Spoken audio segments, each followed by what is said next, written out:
found you hiding here in the near clear blue.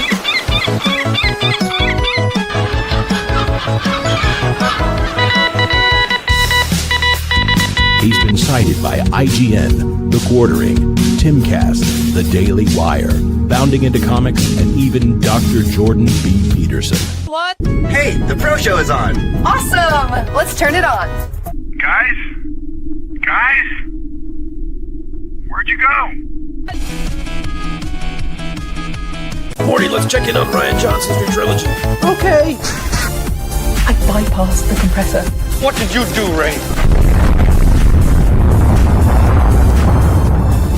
Son of a definitely a mark. Now, he was okay, you know, after 6-7 weeks. Okay? You know, they get over it. Kids are resilient like that.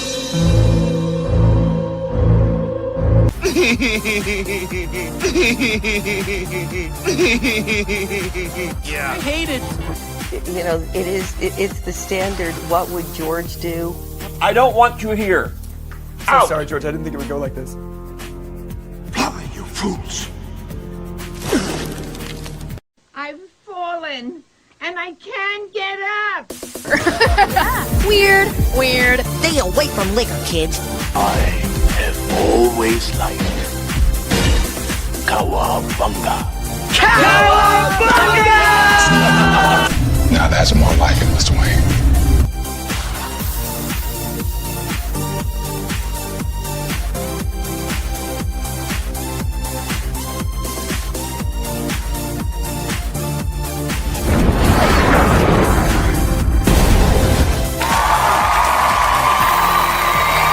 It's about how hard you can get hit and keep moving forward. How much you can take and keep moving forward. The Force will be with you, always. That's how winning is done. I am vengeance. I am the night. That's what she said. I am Batman. If I won tonight, I would come home and we'd celebrate. Well, I'm coming home, we're celebrating. God bless you all. Watch your habits, for they become your character. And watch your character, for it becomes your destiny. What we think, we become. It's scooping time. Ladies and gentlemen, boys and girls, in just 2 minutes, the lighting at the Magic Kingdom will dim for the performance of the Pro Show. We hope you enjoy and have a magical, truthful time.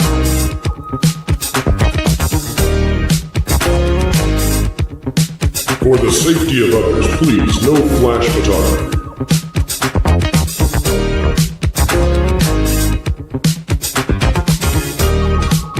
And welcome to Provision 3D. Alright, everyone, put on your coffee glasses. Oh boy. Chop off now. I'm so excited. Keep learning, keep growing, and keep having fun. To all who come to this happy place, welcome.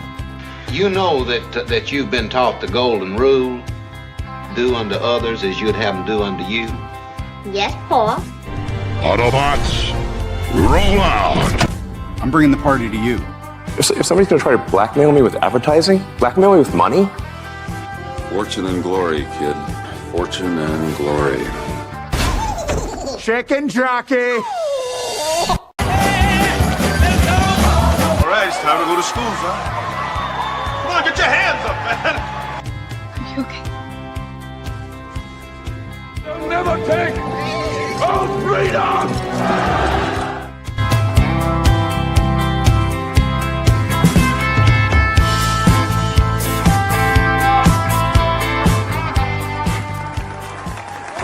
From the redwoods of California to the hills of Tennessee to the Rockies in the Sunshine State and Maine with that bright and shining sea.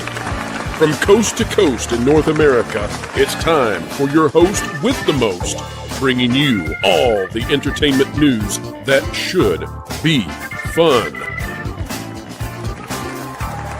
Ladies and gentlemen, It's the WDW Pro Show!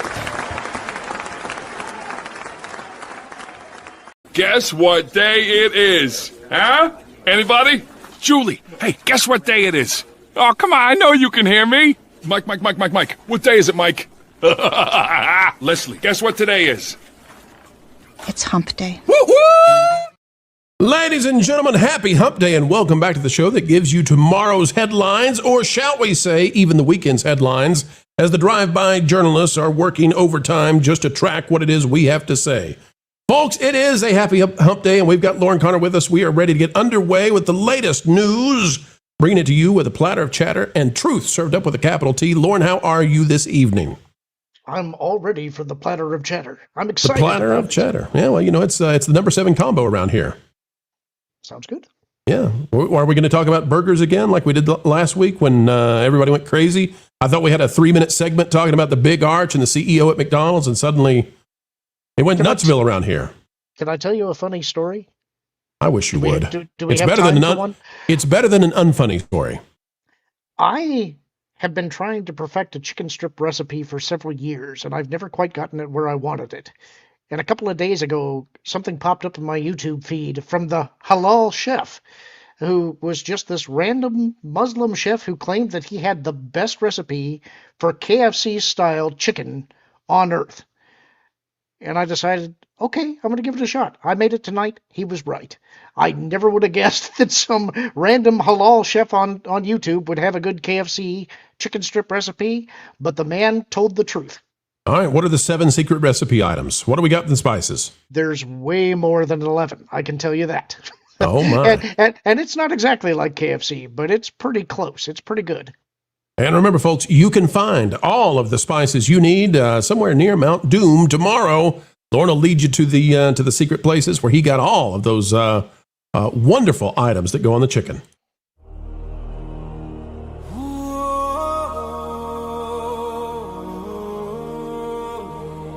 In a world in which franchises are being broken every day, only one man, cloned, can save the day.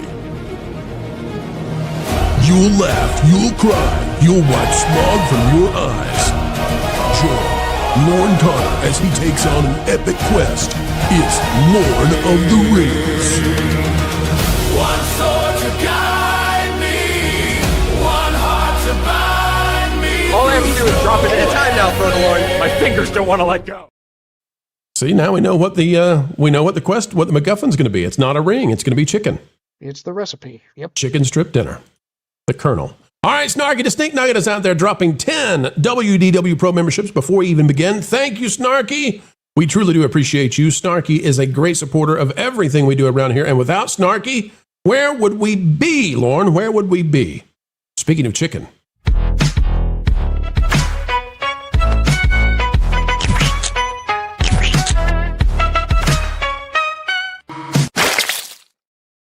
Thank you, Snarky. We've also got Wilton's legs out there, hiding the cankles with those little tufts. $2. Do they have a leg out the door?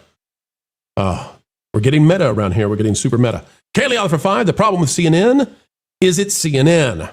Smart move, Cotton, is to have a smarter run opposition channel to balance CBS so you can cater to both and make that bank and ratings. Well, we're going to talk about it, Kaylee Oth. Great insight, and I can't wait to tell you what we think about it with our phenomenal guests, 2 of which are waiting behind the scenes right now. Packy Protons for 5. Cuba. They call it Cuba. Having anti-commie riots and now possible attempts on Putin's life. Amazing how when one axis of evil falls, could it be CNN next? All I'm telling you is leave Wolf Blitzer alone, okay? The man, he's trying over there. He's trying. He's giving it his best. We've got 5 gifted memberships coming to us from Patrick Ganaway, and we've got 5 more on the way from Eric Stratton. Thank you, ladies and gentlemen. And by the way, if you have been gifted one of these wonderful memberships, we just put out the blooper reel for the other night when we were reading an article. Lauren, you keep it straight, okay? Absolutely. We were reading an article here, and I had read the article during the prep for the show. I knew everything that was in it, except for the name of the author, and I read it out loud, and I said, this article is brought to you by Dick Lippin, and then that kept happening, and Lauren lost it, and Lauren then turned this into a real joy of trying to throw me off my game. Honestly, you just got to get through it with a stiff upper lip. Shut up, Lauren. Yes, folks, if you want to see that blooper reel, go over there if you're a member now and check it out. It's in the member-exclusive content on the channel. And to both of you out there gifting these memberships, we say a true thank you.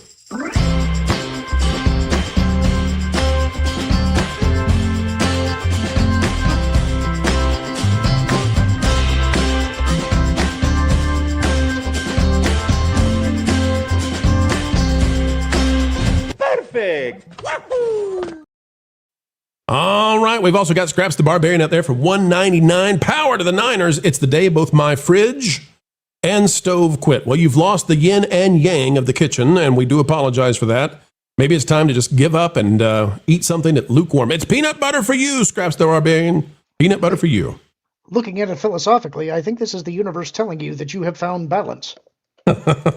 Not a balance anyone would hope for, though. Lots of crackers and all those items you can eat right out of the pantry. Patrick anyway in for 2. Wolf Blitzer can't even play Jeopardy. You know, poor Wolf. And he's never, listen, the man's like 97 years old, okay? He's older than Shatner. Leave him alone. Kaylee for 5. The saga of Richard Lippin continues. Yeah, we're going to make clips on that. Richard Lippin, we're talking about you. All right, folks, we got people behind the door. We got to bring them on, and we got to get a show going because we got news to hit. And who else is going to hit it like we will? Let's find out who's behind those doors. Who could that be? Let's go see, boys and girls.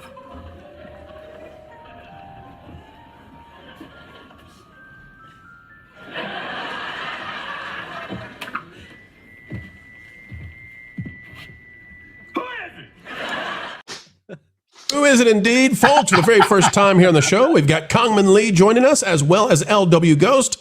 Kongman Lee, welcome, sir. How are you doing this eve? Doing great. Thank you so much for having me. Let me just say, I haven't been on a show where you guys have such a huge stockpile of memes. It is so great. Even just me waiting, behind the scenes, I was laughing and I was having a great time. So thanks for having me, guys. We are ready to go, and we've got memes for ages, I tell you. And by the way, you have quite the internet presence. I know that YouTube is not even close to where people can find you. So go through the list. Tell everybody out there who might be new to you, watching you as you join us. Where are you? Who are you? And what do you do exactly, sir? Yeah, so you can find me. My biggest platforms are X and Instagram, but I'm trying to build up my YouTube platform right now. I talk about, of course, politics and culture in the West, but also with an emphasis on Asian American politics, Asian diaspora politics, and also East Asian politics. So I'd like to talk about those topics as well. But yeah, I'm just here to defend truth and tradition as a right-wing traditionalist. I love film and TV too, and I've seen how the crazies have taken over all our precious media. And so, I just try to defend truth and tradition, and I just like to run squad with the boys on FPS games and Battle Royale games. I just want to keep it all just what it used to be. Just go back to like a few years ago when everything was fine. So that's what I try to do. I talk about these issues and try to bring clarity to all the noise. Well, I am very excited then to see how you navigate the news we have this eve. And look over there, Fake Wizard is live streaming. Now tell him to quit and get over here. It's time to cut the show, Wiz. Cut the show. I tell you. Well, all right, we will have Derek Anderson joining us in just a little bit, folks, as well as probably Fake Wizard. We shall see. And you all continue to be so kind. I'm going to click the button again. Our guests are going to redisappear because StreamYard hates us. And then we're going to fixify it. So hang tight. I told you it would do that. And they're back. It's okay. All right, folks, let's dive in and let's get these extra super chats and gifted memberships. Bad News Badger is back. And Bad News Badger, I don't know why you have that name. Why would someone who always brings good news be named Bad News Badger?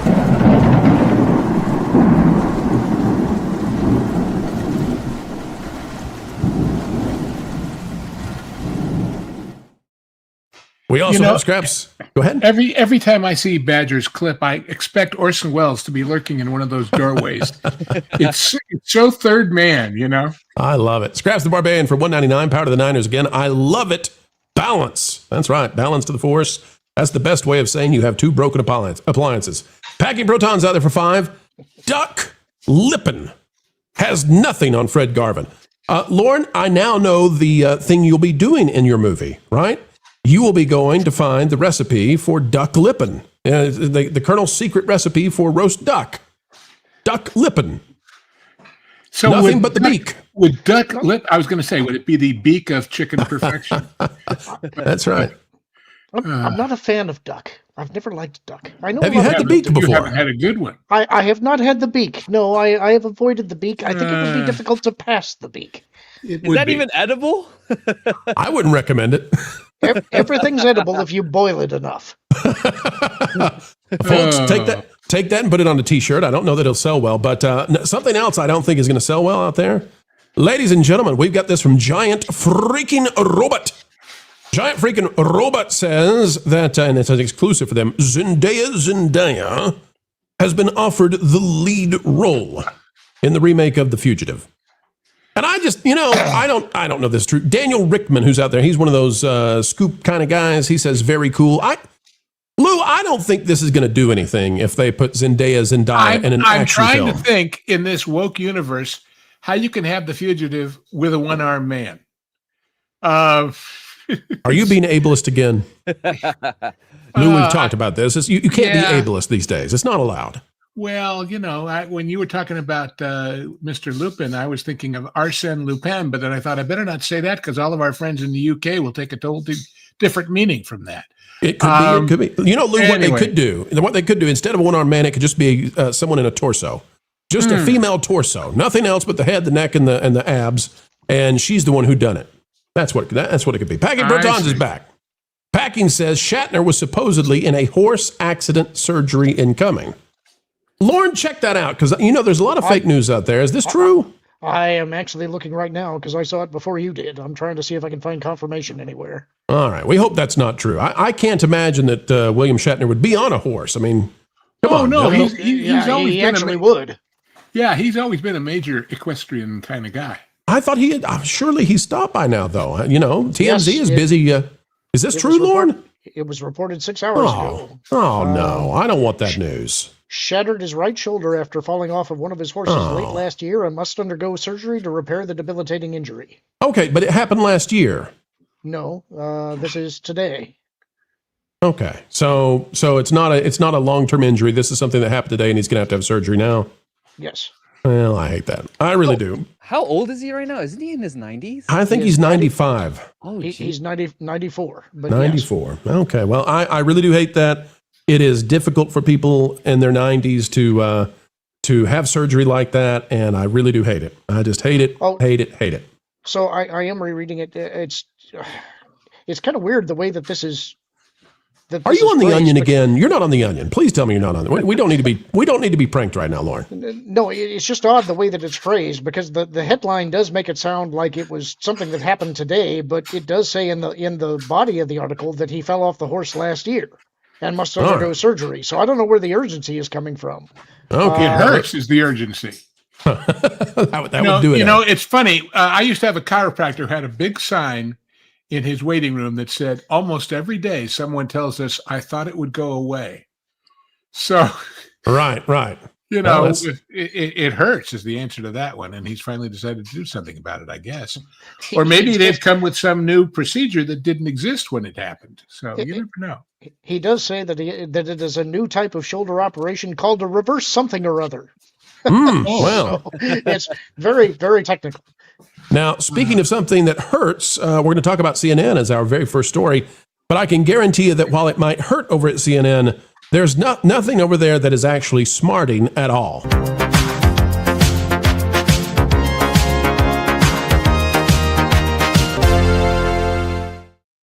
With the possible exception of Scott Jennings. With the possible exception. All right, folks, out of Como News, KOMO News, by Charlotte Hazard, which might be the greatest journalistic name in the history of journalistic pseudonyms.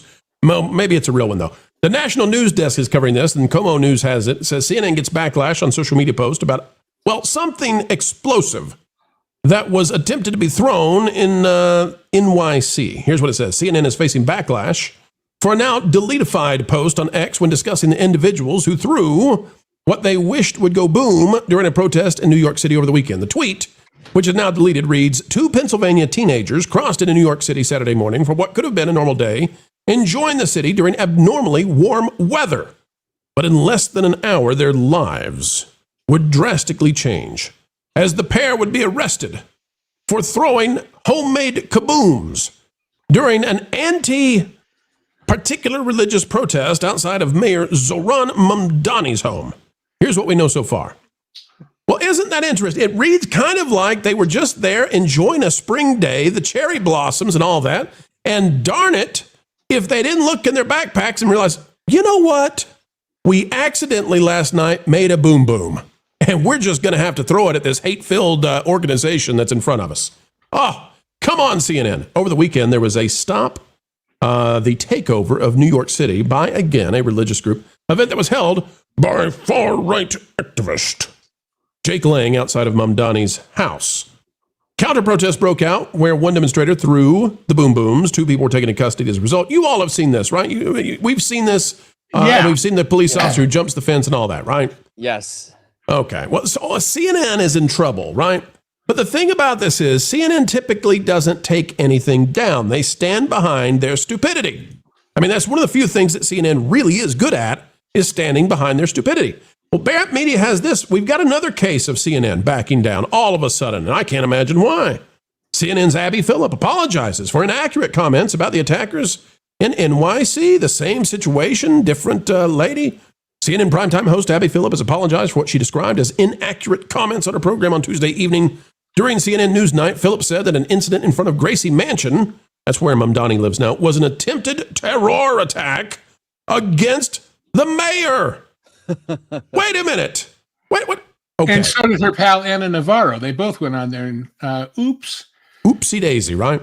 Well, Abby is correcting things, but she didn't correct it on the show. And kudos to our good friend, Ron Coleman. He said, you're going to do this live, right? You're going to do this on the show, and ratioed her. Congrats to him and good job. But Abby says, I want to correct something I said last night. The boom booms thrown in New York City over the weekend by terror-inspired attackers was thrown in a crowd of anti-Muslim protesters, not specifically targeting the mayor, blah, blah, blah, blah, blah. They lie all day long, but this time, something's changing. They're backing down.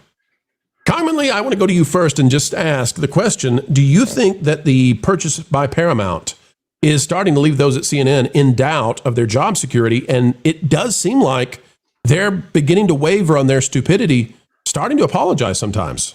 Yeah, it's really surprising because if you know anything about the Communist News Network, or many people call it the Clinton News Network, whatever you want to call CNN, they have always lied super aggressively and unashamedly when it comes to the Covenant Catholic kids.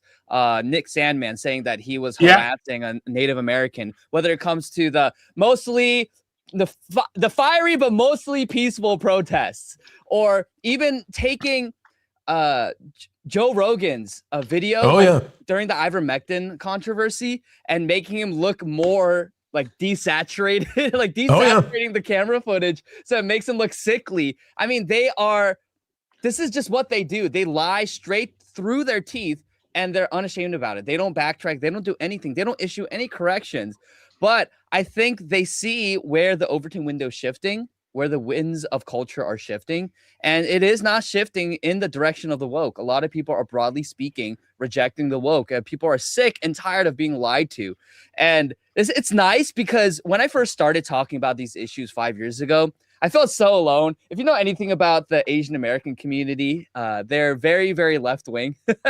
So I felt very alone. But now, 5 years later, it is a huge white pill, because now everyone is starting to see how the mainstream media lies, and they have continuously lied just to increase engagement, click-through rates, and to bring a little more of that ad money. But once people start to realize, oh, they're lying, they're going to tune out. They're going to tune out, and they're going to start seeking other sources, other independent media sources.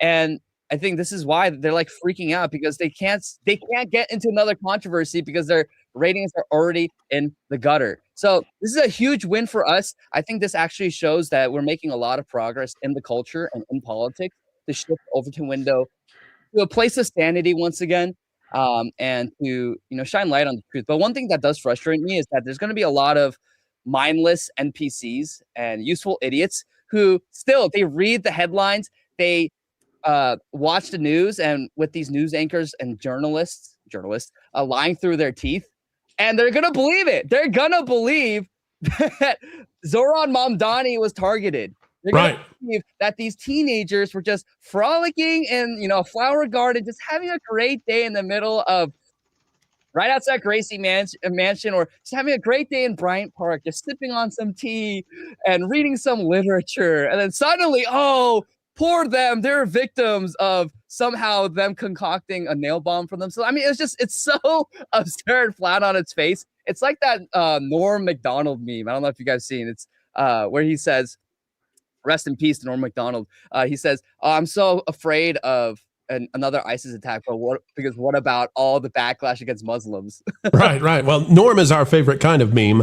And I want to take what you just said in two different directions, if that's okay. The first one is this issue of why CNN is apologizing, and the fact that they're lying all the time. They've been lying all the time. We've on this channel, we've talked about in the past that they actually have manipulated the color of President Trump's skin to make him look orange.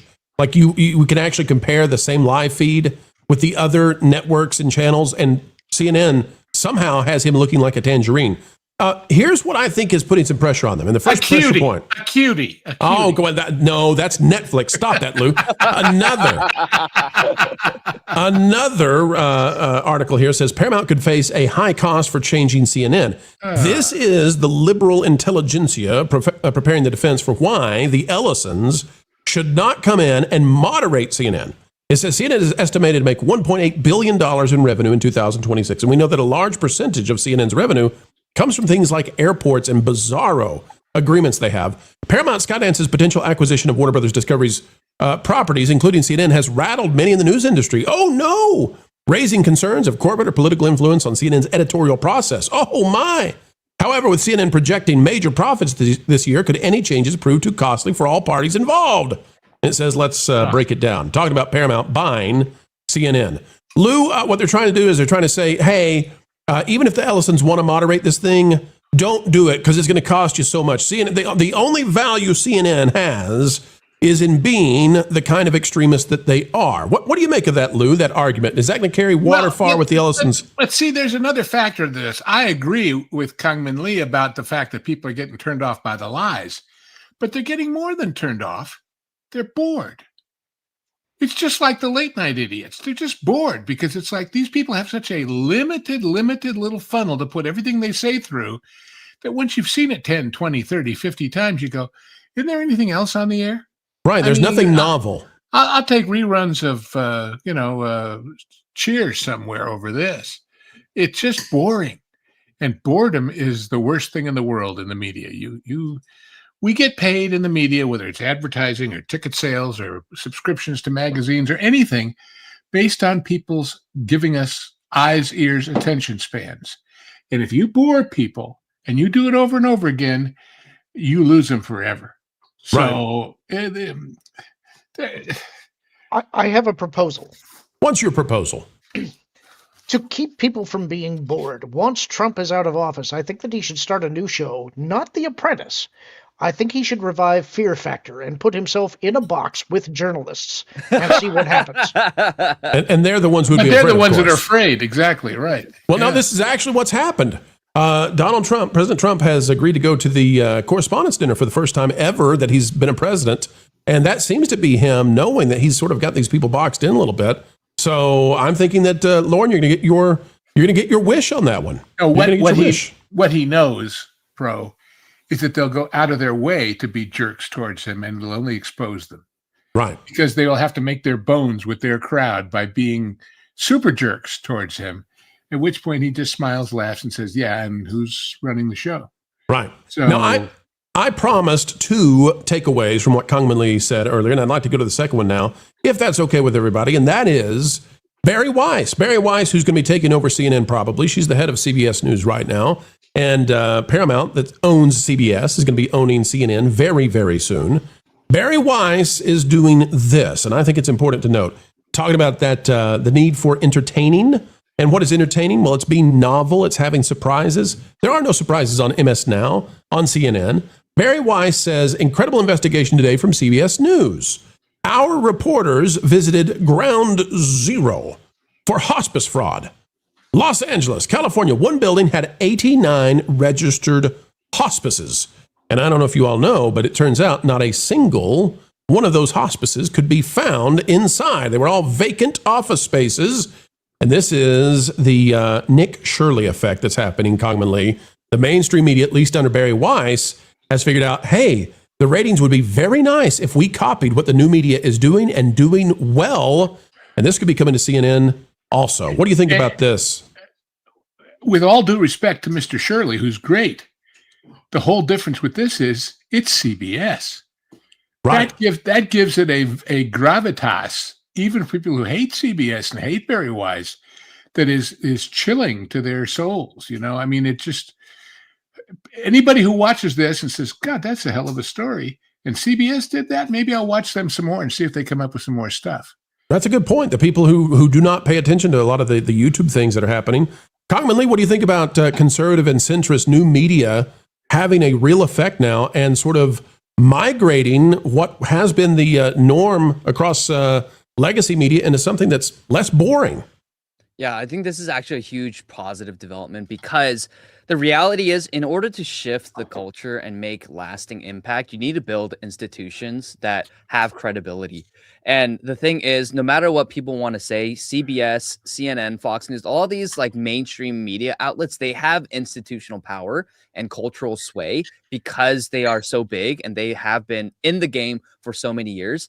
And so the fact that they are modeling the new media, they are modeling what smaller content creators, YouTubers are doing, it's actually a huge plus, because now our narratives and the things that we are trying to achieve as patriots and people who love this country is, you know, we have now institutional backing, and increasingly so we have institutional backing. So I do find this to be a positive development, and this is great. I do have my own reservations and concerns about Barry Weiss as a lesbian classical liberal. Well, that's the crazy thing about this, Congressman. So, okay, so let's go with that. So this is not a woman who would be considered conservative by anybody, at least not socially. Yet she, again, as you said, a lesbian woman who has all kinds of positions that are different from the Republican Party, she is too conservative for the news media. They've been freaking out. They think Frankenstein is at their door.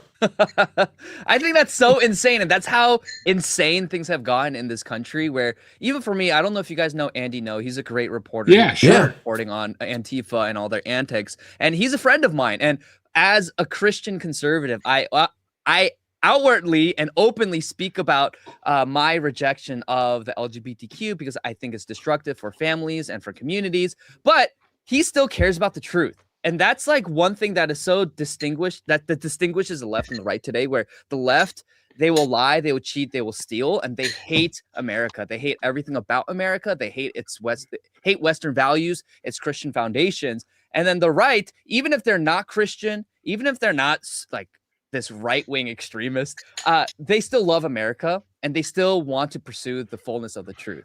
And I think that's really what distinguishes left and right today. Of course, there's a lot of different issues as well, but I find that to be very interesting, where I'm cheering on this gay reporter because he's reporting on the truth of chaos and anarchy on the streets. So, and he's putting his butt on the line. He's a brave man. These other guys on the other side only go if somebody pays them. Yeah, 100%. Right.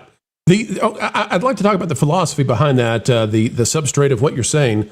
I don't want to leave that hanging.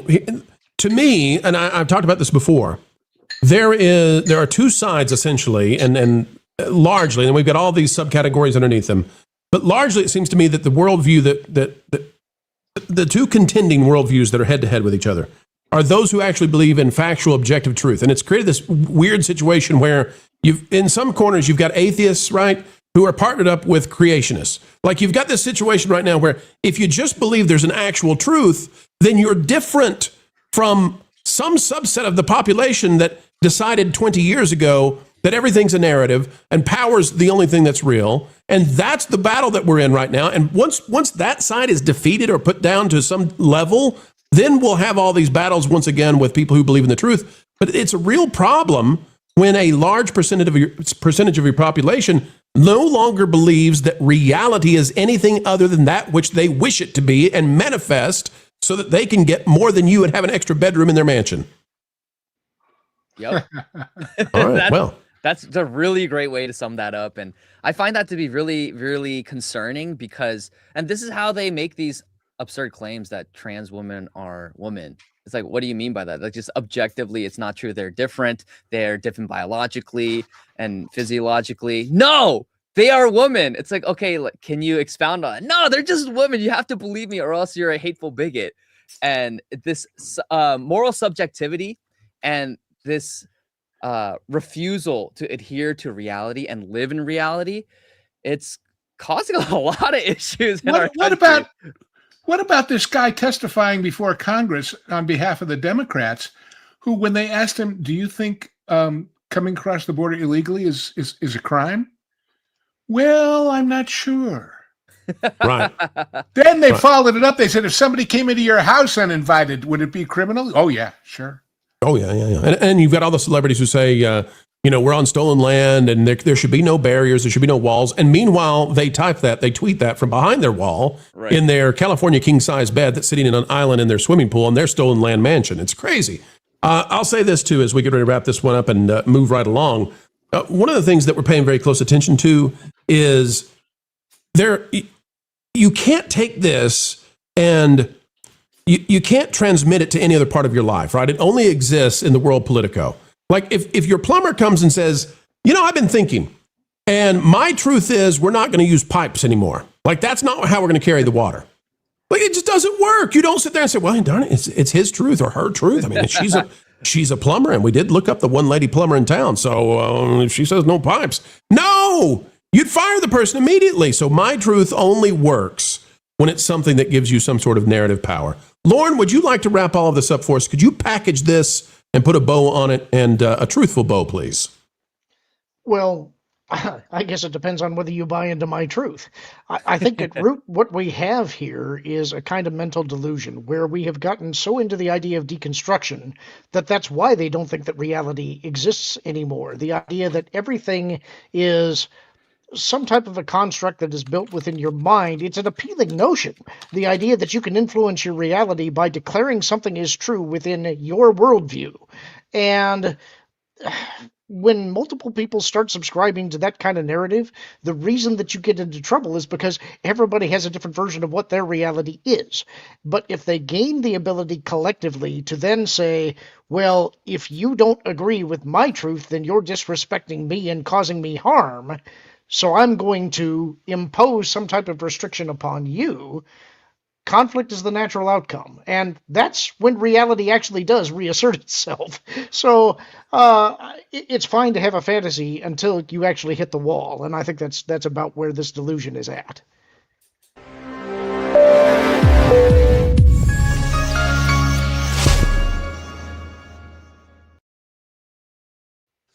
All right, folks, let's get to the superstars of the show. It's not us, it's you. And we mean it. It's true. Here we go. Packy Protons, of course, brought this up earlier, and now Lauren has verified that Shatner will be going into surgery. We wish him the very well and the best, of course. Bad News Badger for 50 crowns. The bad guy in The New Fugitive will not be a one-armed man, but a man with an uncontrollable swear. Ah. Okay, I can go with that. One-armed Tourette.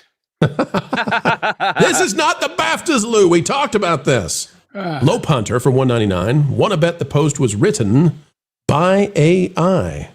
Which post? Oh, you mean Zendaya. Well, it's possible. Yeah, that's a possibility for sure. I would bet, and commonly we've talked about this on the channel before. I'm betting now that the majority of articles on the internet are being written by AI and just kind of polished up by humans, but I really, there are so many times now that I click on a Google News certified article and I get into it and I say, wait a minute, there's too many M-dashes in here. What's going on? Oh, it's been written by a computer again. Yeah, wait, everyone is using M-dashes. And I remember I used to be one of the only people in my high school and college when I was writing essays using M-dashes. And suddenly M-dashes come out of nowhere. So I think that's one of the biggest indications. But that's why it's frustrating, because I write my own tweets and I write my own articles. But then because I love the M- so much, people think that I use AI. So that's also frustrating as well. Folks, you heard it here first. Congressman Lee was the one who the AIs were trained on when it comes to journalistic integrity. There you go. Dodged a bullet there. Packing protons for 5. I'm finding out Japan has left us. Thought they were smarter than that. Protect Japan at all costs. Well, Japan is doing just fine in taking over entertainment, where Hollyweird is releasing itself of its hold that it had for a century. Packing protons again for 5. By the way, Cheers actors on Star Trek. Norm was on a Trek show in acronym only. Lauren, Lou, you'll have to help me out with this one. I'm not a I'm not a Trek historian. Well, yeah, a lot of people were from Cheers, and the other sitcoms at Paramount also showed up on Star Trek. But that's Paramount in the old days. Paramount was a family. If you got in, they kept you working all across the lot. It's just the way they did it. Other lots, not so much. Lou, did you ever get a chance to be near a set for Star Trek? Oh, hell yes. Oh, hell yes. I never told you that story about one time I visited a friend of mine who was directing Voyager. I'm willing to take a minute that was not planned to hear this story. No, I think it's not a the audience would long love it. story, but the point is that they took off at lunch and they were out playing basketball between the stages. And when they came back, they started shooting again. Then they realized that one of the major characters had somehow lost the communicator pin while playing basketball. Oh, and they thought, oh shit, we got to shoot it all again. And I said, no. Just keep going, and you guys will win every trivia contest when it comes to in which episode did the communicator mysteriously disappear. But they wouldn't listen to me. They never did. Oh man, well, what the question I had though, Lou, is. Well, I will tell you that those stages that had the Star Trek sets on them for 20 years, whatever, were the most highly guarded places in Hollywood because people would climb over the wall in the middle of the night and try and steal something. Oh, yeah. And I actually did. You can't say that. Well, I'm trying to think of the name of the spaceship on DS9. Defiant? The Defiant. Yes, well, I've got the blueprints. Somebody threw them in the trash. I said, "Oh no, they did not," and I bundled it up and walked away with it. But I'm glad you clarify how you received them. That's good. All right. I was afraid men in suits would be showing up tomorrow. Eric Stratton, member for 8 months. Gomer Pyle is greater than Cheers. Ooh. Well, we love you, Eric. We love you, Eric. Can we split the difference and say Major Dad? Yeah, I'll go with that. With that. Patrick, get away for 5. Let's see. Someone's going to have to help me out here. Can you guys help me out with this one? Aigu? Yeah. Aigu hyung Kangmin. So aigu means, it's like a phrase in Korean, like aigu, like sigh, kind of. Sometimes. It depends on the context. But hyung means older brother or an older male figure if you're a man. Yeah. I see. And then Kangmin is my name. And most lamestream media is, well, lame. Thank you, Patrick. And yo puedo cambiar a español, but Korean is not in my wheelhouse. Thank you for the education. Silly me, I thought Aigu was something Visine cleared up. Oh, no. Patrick, get away for 5 again. There are far, far worse media figures than Barry Weiss. Yeah, I would totally agree with that. Absolutely. We've also got Patrick getting away for 5. In summary, what they have is a failure to communicate. Get some gloves. Those cool hands of yours are typing good stuff. That's right. Folks, we have some serious gifted memberships, and we want to say a huge thank you to Solstice Studios dropping 20 more pro memberships, as well as Red Tigress out there doing the same. Folks, it's insane what a great community we have, and we appreciate you. Please, sir, may I have more pro memberships? What?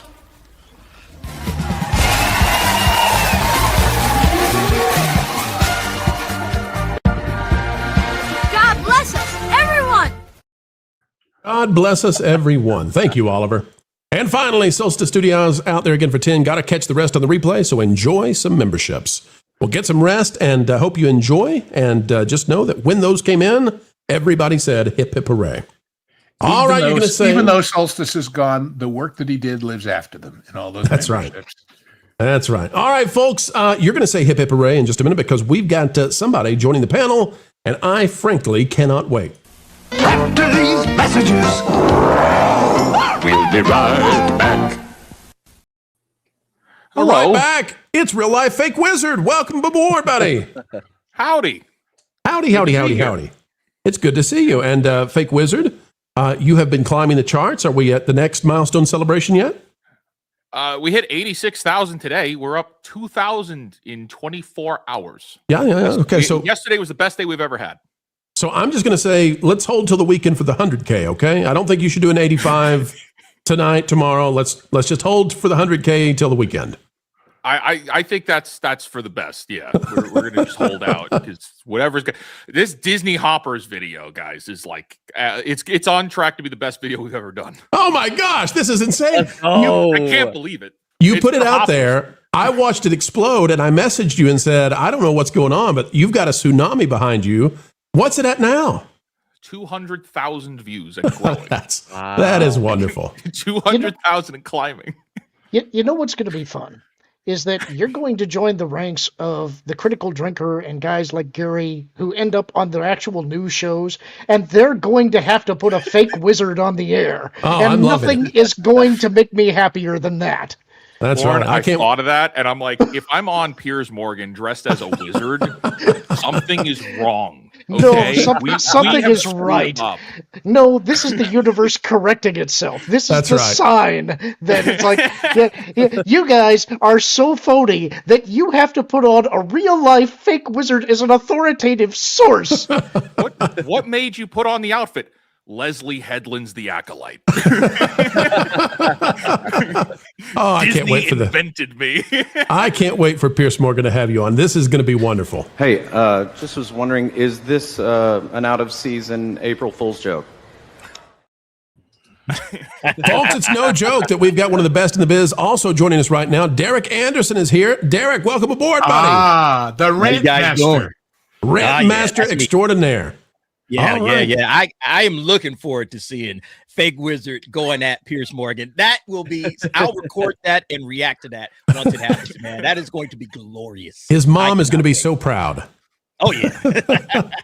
Wiz, when you first started coming on the channel, how many subscribers did you have? Do you remember?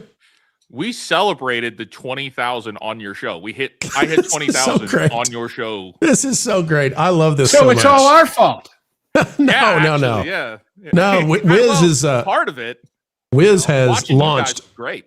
Wiz has launched into the stratosphere, and I'm telling you, folks, when one of us succeeds, all of us succeed. Wiz is bringing the truth in a way that people are clearly just jolted by, and he's got the magic. There's some kind of real magic to this fake wizard. All right, well, let's dive in because we got more news to cover, folks. There are super chats still sitting, but I promise we won't leave them behind. We'll get back. We'll get them. Every single super chat makes it to the screen. But we've got obscene news coverage on the way, and Hollywood freaking out because half of its audience has left it behind.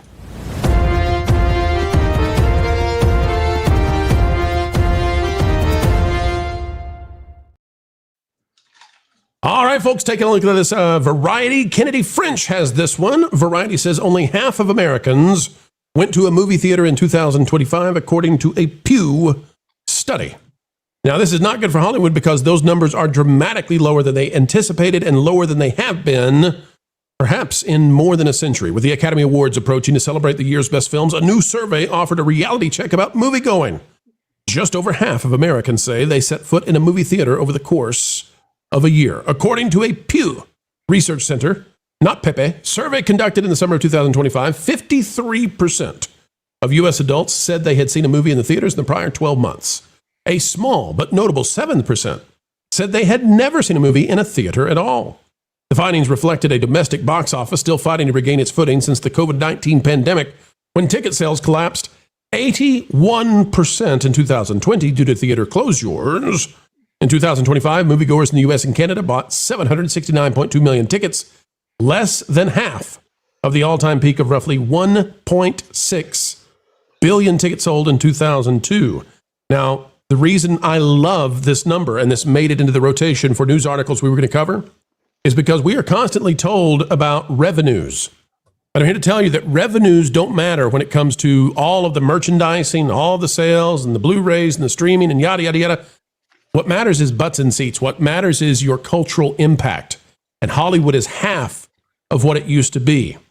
The number of tickets sold, down half in 2 decades. Before we even go into this, Lou, you've been in the industry forever.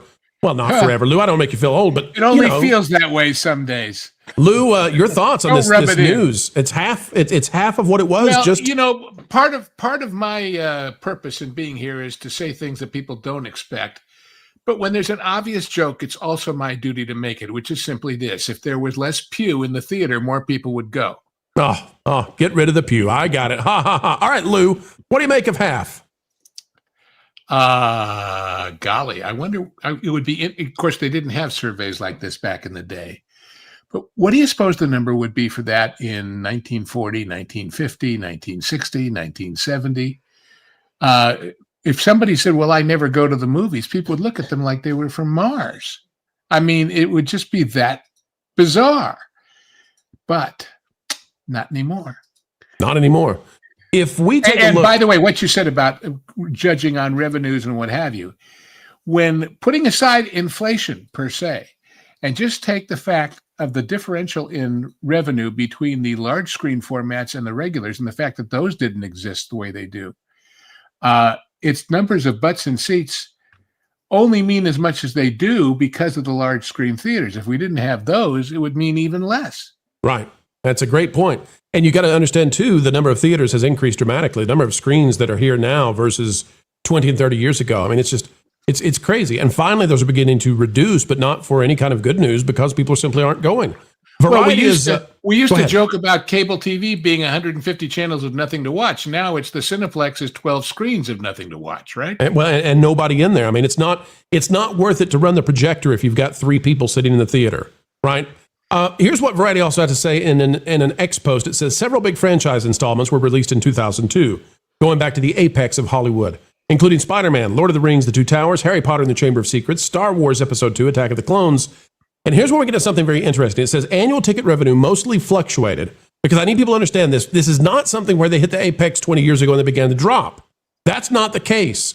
Annual ticket revenue mostly fluctuated between $14 and $16 billion, adjusted for inflation, during the 2000s and 2010s, but plummeted less than $3 billion in 2020, and it never recovered. Now, Congressman Lee, I'm going to go to you, because if it dropped in half, the question I think we're all asking is, which half's not going anymore? And I think I know. I think I know the half of the society that said, you know what? I think you hate our guts and we're not going to go watch your stinking stars no more. What do you make of this, Congressman Lee? Yeah, it's people like us. It's people like us. And I've been seeing some people in the chat as well, and they're saying they love anime. They love Korean dramas and Korean cinema. There is a Korean movie that came out recently called The King's Warden. And I watched it when it first came out 2 months ago when I was in Korea, and I bawled my eyes out. It was a spectacular work of film. It just completely, just the writing, the characters, the acting, everything about it was so compelling. And I'm like, dang, every single seat was taken. And as much as Korea and Japan have a rep for being super isolated and suicide rates are high, people are always like glued to their phones and their screens, movies are doing better than ever in Korea and in Japan. Seats are being filled. The biggest reason is why, if you look at Japanese stars and Korean celebrities, they don't chastise their own audience. They don't virtue signal and sanctimoniously declare about how great of a person they are and how half the country is evil. They don't do that. They don't mess with that, and on top of that, they focus on making good stories and creating good art. This is why even Japan revenue for the Japanese box office is increasing. It's insane. As you see in America, it's going down every single year. Less and less people are going to movies, but in Japan and Korea, more people are going to movies. It's because still in Korea and Japan, there's a lot of great stories, great original, creative, new novel ideas coming out. And it sticks by timeless themes while also offering something fresh and exciting and entertaining. At the end of the day, the question is it entertaining? And these people, what movies did they grow up on? Because I bet they were really good Hollywood movies from not that long ago. Oh yeah, absolutely. Because Sergio Leone always talked about how during World War II everybody just died in Italy because they weren't getting the American movies they used to get, the westerns and the mysteries and everything, and that's where they learned the craft of storytelling. Yes, by watching great storytellers do their thing. Well, anybody who was born today and starts watching American movies for storytelling lessons, they're going to want their tuition back. Let's just put it that way. That's another great point, is that America sacrificed its cultural exportation, not exploitation, exportation, the export of culture. We sacrificed it on the altar of ideology. And what was the biggest movie last year in terms of cultural impact? K-pop Demon Hunters, inspired at least by Asian culture. What's going to be the biggest movie possibly this year? New Super Mario Brothers, properties that are owned by a company in Japan. Exactly. We've got One Piece that just landed on streaming, and everybody in America is going crazy over this show. So it's not just the silver screen; it's beyond. This has been, I think, Hollywood abdicating its position and saying, you know what, we'll give it over to Japan, to Korea, and to all of these other places that didn't lose their minds in the last decade. I don't know if you guys have seen the One Piece live action season 2. I've seen it in full. It's really good. Like, DA, I know you guys were talking about it recently. It's really good. And I know it's not. It's a little cringy at times. It's a little very goofy, cringy. It's a little silly, very cringy. But you know what it does? It actually honors the source material to the best way that important. I think that they can. And if they had one goal, entertain. That's it. The goal of this is to entertain, even through the silliness and the goofiness, and they did. I'm coming as somebody that's like, I haven't seen all the episodes, but I've seen enough of it where I know the characters, and I am friends with people. I know the lore. So going into it, I'm looking for specific things. I'm like, oh, well, it hit on that. It hit on that. It's really good. But another point I want to throw out, Pro, and get the panel's input too. When we pulled up that article a second ago, it had 2020, and it loved to drop the COVID numbers, right? What movie was big in 2020 and 21? Spider-Man No Way Home, which brought in, even in an age when everybody's afraid to go outside, afraid to go to the movies, you still had sold out theaters because people were still interested in seeing what you had to. I think that was the last big one. I think Spider-Man No Way Home was after that. It was like, okay, now there's nothing else to get me to go out. That movie did $260 million domestic opening weekend. That's huge. So, and during the time when it was you had to wear a mask to see that movie, and people still went to see it. Now you could see anything at any time, and what's out is not worth your time. And when you leave the theater, you wish you had a mask to hide the fact that you went to see that, Drek. Yeah, absolutely, Lou. Absolutely. You know what Spider-Man taught us, besides the fact that this post-pandemic, excuse that studios were using when they pulled stuff like Turning Red, that was a bunch of bunk. The other thing that it taught us was, it said, here's what happens when you actually give the audience what it wants. Derek, this was the opposite of subverting expectations. It was delivering the kind of expectations that audiences had and over-delivering to them. Hollywood has elected not to do that now for a decade. They're absolutely obsessed with messing up all the franchises. In fact, there are very few franchises even left from the West. Lord of the Rings is one of the few remaining, and Fake Wizard will lose his mind if they mess with that. You've got Narnia that they're determined they're going to destroy in just a few. So, Derek, this is all at Hollywood's own beck and call of making sure they ruined their industry. Well, what's Spider-Man's, famous tagline? With great power comes great responsibility. Hollywood has these great, powerful franchises, right? They have these amazing franchises like Spider-Man, like the Avengers, like Marvel, like Star Trek, like Star Wars. And with the exception of the very few, they have absolutely ran them into the ground to the point that audiences no longer trust Hollywood to entertain them. So where are they going? They're going to video games. They're going to social media. They're going to anime. Okay. I got it. Oh, you see in my background, man. It's all anime over here because this is where the future is, because Hollywood has abdicated the throne. All right. Like you said, Pro, Hollywood used to spread Western culture far and wide all over the world. All right. Some people's in some countries, their first experience with America was through a Hollywood movie. Hollywood has given that up and they've handed it over to the East. And now the East is running it. You talked about K-pop Demon Hunters. You see where anime is at. All of these cultural influences that we used to own, have gone. And why? Because Hollywood chooses to woke up everything it touches. They won't just let it be, hey, look, this is what we got with, Marvel, Star Wars, whatever. Nope, we have to add DEI to it. We have to race swap somebody because the message is far more important than just entertaining audiences. And audiences have figured it out. And they said, you know what? This is what you're going to do? Cool. I'm going to go watch something else. I am no longer beholden to Hollywood like we used to be. We used to have to go to Hollywood for all of these, cultural, like major entertainment options. Now video games. All right. I can play a video game. I can watch anime, streaming. It's all over the place. So Hollywood has lost its power and it's not coming back. They have lost the entirety of Gen Z, in my opinion.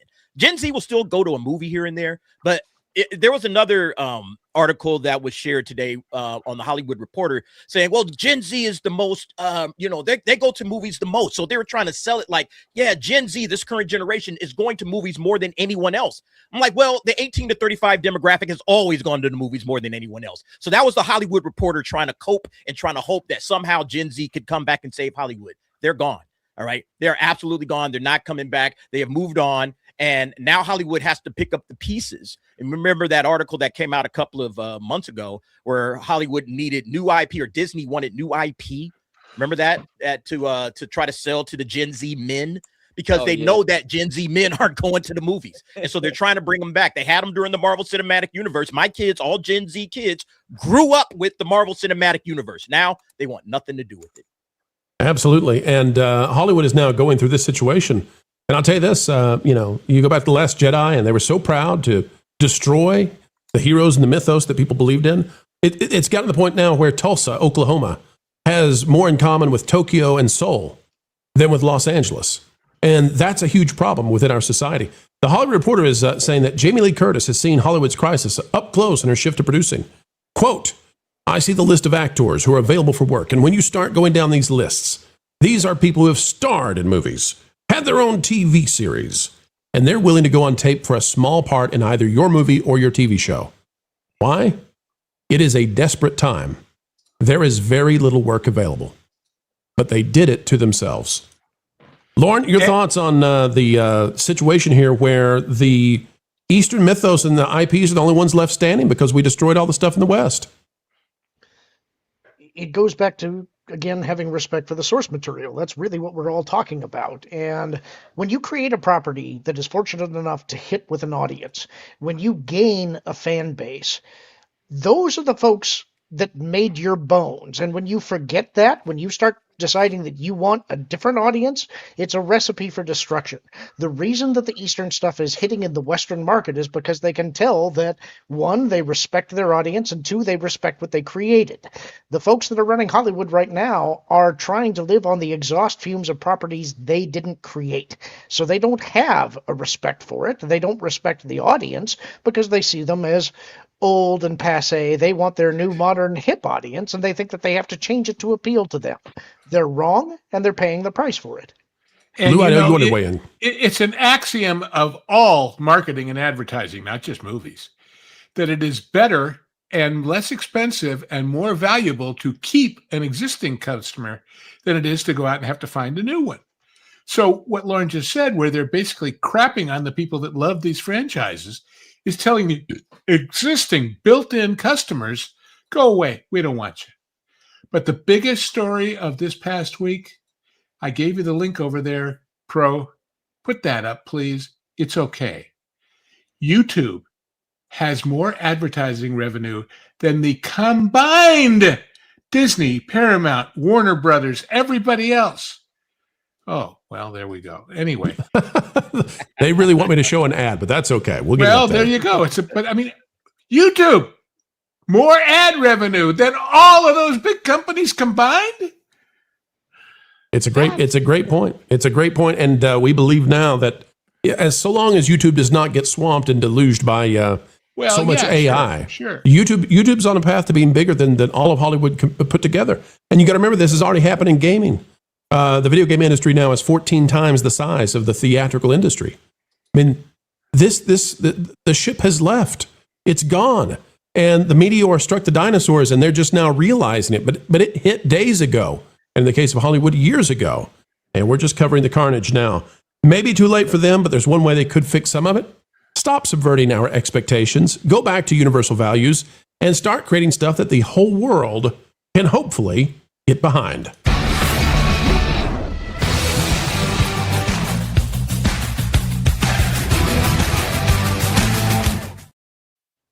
Folks, are you having fun tonight? We hope you're having fun tonight. We do apologize for those of you who enjoy watching us on X. We've had some technical difficulties, and we are not streaming on X tonight.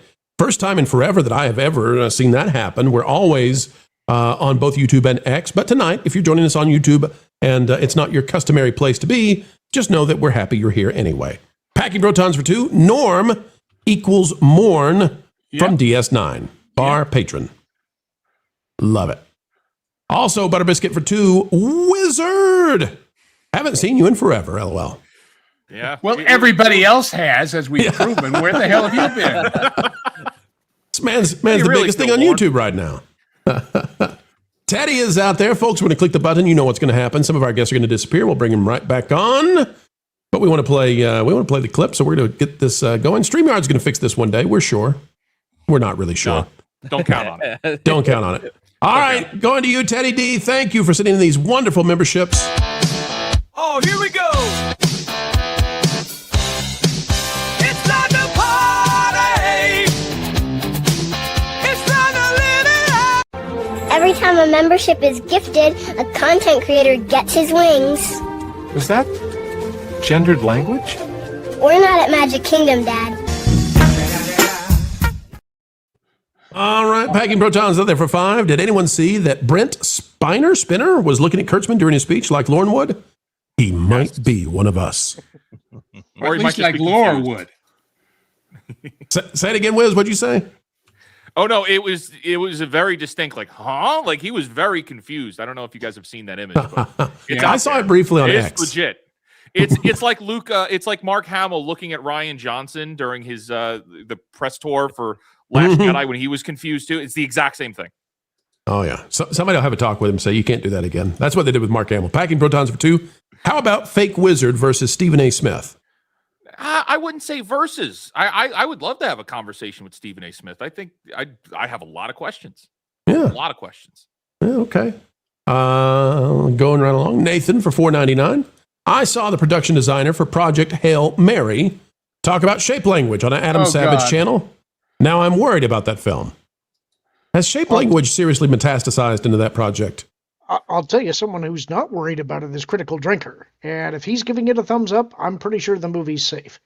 I think that, we can't talk about this on air, but Lauren and Lou and myself, I think we're going to have a good time soon. That's all I'm going to say. We're nothing else, but we're going to call this Project Hail Mario. All right. They had their Barbenheimer. They want to have their Doomsday. We're calling it Project Hail Mario because both of those movies are going to be out in rapid succession, and I think they're going to do great, both of them. And Mario will replace Mary at the box office in the big screen theaters, by the way. Woohoo! So you get 2 weeks of Mary and then Mario. So. All right.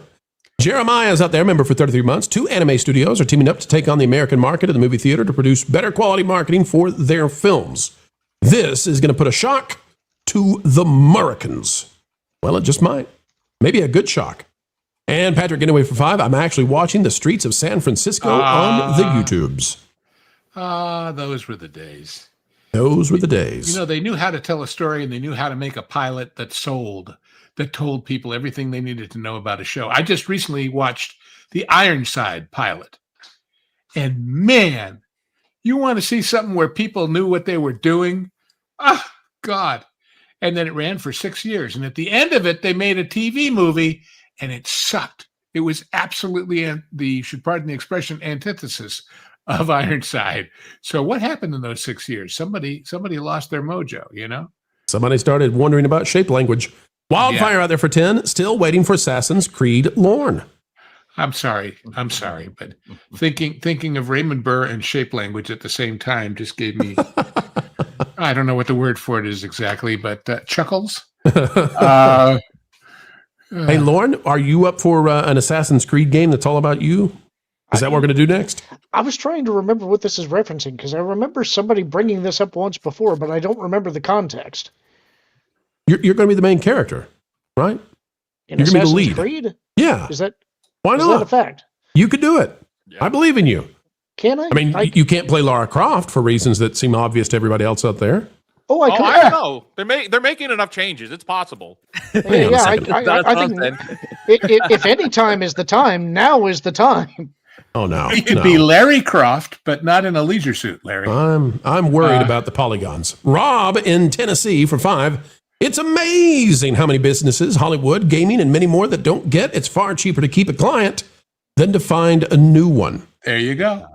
We've talked about the Pareto principle here. Never, ever mess with the Pareto principle. If you are at the top, keep yourself at the top because it's not obvious how you got there, and you sure don't want to press the buttons for the plane. It's flying. Leave it in the air. We've got Kalioth for 5. Real life fake wizard needs a staff and robes for his appearance on Seth Rogen. Wait, Seth Rogen? I hope not. Are you going on Seth Rogen? Does he have a thing? Yeah, we're doing the next Muppets. Oh no! Please don't. Are you? Is this the big announcement? You're playing Diddy Kong in the next movie, and we didn't know it. Whoa! I would be more like Cranky Kong with this beard. That's true. You would be like Cranky Kong. Yeah. But there's somebody else out there that's playing Cranky Kong these days, and it's not you, Wizard. I apologize, but it's not you. Right.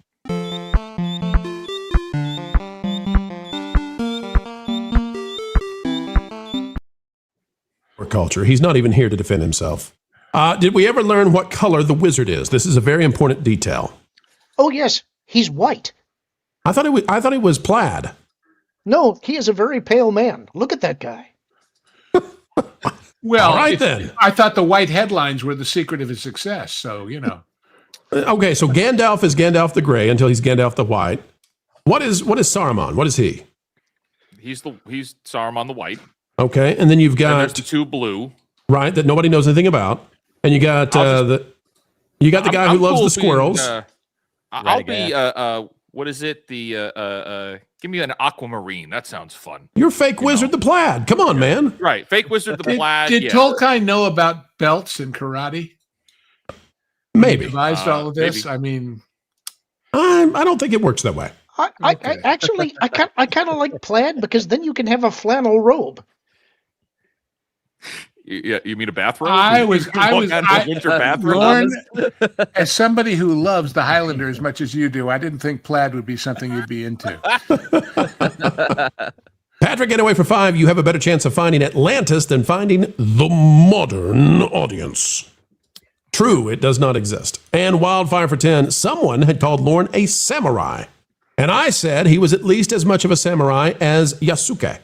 Yep, I remember now. I had forgotten. That's right. I think that's still an insult.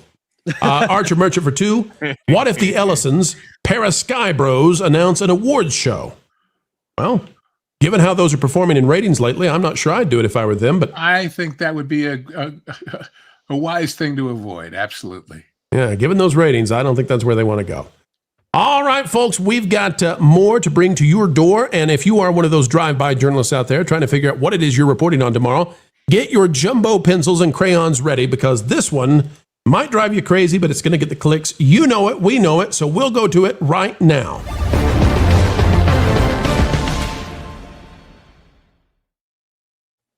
Gene Simmons is the man behind the makeup for the rock band Kiss. And I know some of you miss your Kiss songs, right? Dr. Love? Let's see here. Right Angle News Network is talking about this one. It says, Kiss co-founder Gene Simmons says it's time for celebrities like Ben Stiller and Mark the Hulk Ruffalo to shut the blank up. People work hard for a living. That's a different song. People work hard for a living, and they don't want to be lectured by people who live in mansions and drive Rolls Royces.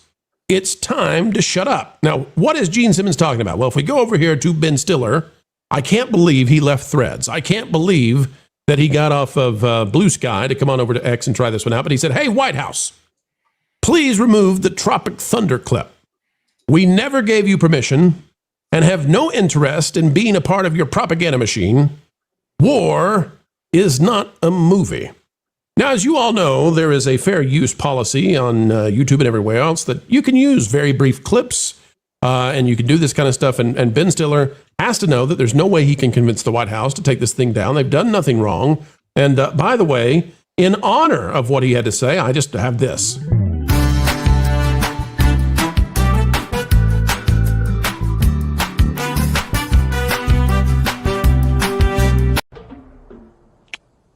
Bingo. Our apologies to Mr. Stiller. But that's not where it stopped, because if you go to Steve Downes, the voice of Master Chief from Halo, this is how crazy things have gotten. The man who's most famous for saying, I need a weapon. He says this. He says, it has come to my attention that there is at least one propaganda video from the White House circulating that was either produced or at the very least endorsed by the White House that uses images of Master Chief, who, folks, I'm going to tell you, I don't think Steve Downes owns. I'm pretty sure that Microsoft owns Master Chief. And it uses my voice to support the war in Iran. Okay, well, I'm willing to bet that Master Chief's voice has been used to do a lot of things, including selling cereal and a bunch of other stuff. Let me make this crystal clear, says Steve Downes. We'll click it to make it bigger for you. Let me make this crystal clear. I did not participate in, nor was I consulted, nor do I endorse the use of my voice in this video or the message it conveys. I demand that the producers of this disgusting and juvenile war remove my voice immediately. Look who commented over there on the right. Pro says this, with 450-something likes, doesn't matter. Disappointed in you, Steve. You've fallen far from your disc jockey days. I think he was a disc jockey over in Chicago and might still do some of that. What part of an evil Iranian regime losing power is unsettling to the point you speak out about a 3-second video game clip? And that's where we'll take a trip over to Congman Lee to find out what you have to say about this, because I think all of this is frivolous and silly, and I think Gene Simmons is exactly right. You know, this stuff is not worth them stepping out into the culture and political war yet again, especially as their industry is dying. Yet they do it again and again, sir. So what say you? Should celebrities shut up about politics, or should they keep on with the right they have? I actually think this may be a unpopular view, but I think it's actually okay for celebrities to express political opinions. It should be the right political opinions. so if it's political opinions that promotes patriotism and nationalism, a love for your country, this understanding of noblesse oblige, right? Because every society has an aristocratic class, you have an elite class, and so it is incumbent upon them to do good to the average layman, to the average person, and to be humble, but to express certain political opinions, for example, because this is whether people like to admit it or not, a political opinion. When you say you love America, you're saying that you love America. If you say that you love America more than other countries, that is still a political opinion. And then, so I do think that it's fine for them to have political opinions. It's just, it should be the right ones. And also it should be coming from a place of humility and not, talking down to their audience, not being condescending, not being sanctimonious and beating their chest about how half the country is evil. But it's, to promote a more unifying pro-America patriotic message. I do want to see more of that. That's why people love people like Chris Pratt, who, yes, he doesn't talk about politics all the time, but he does express his love for Jesus Christ. He expresses his love for God. When Charlie Kirk was assassinated, Chris Pratt said, "Rest in peace." And those are still, by and large, political statements, because he took a side and he was offering condolences and he's proclaiming the name of Christ. But he does so with humility. He does so being honorable and noble. And so that's why people love Chris Pratt. And that's why the wokies hate him. So I do think that these people have played their hand.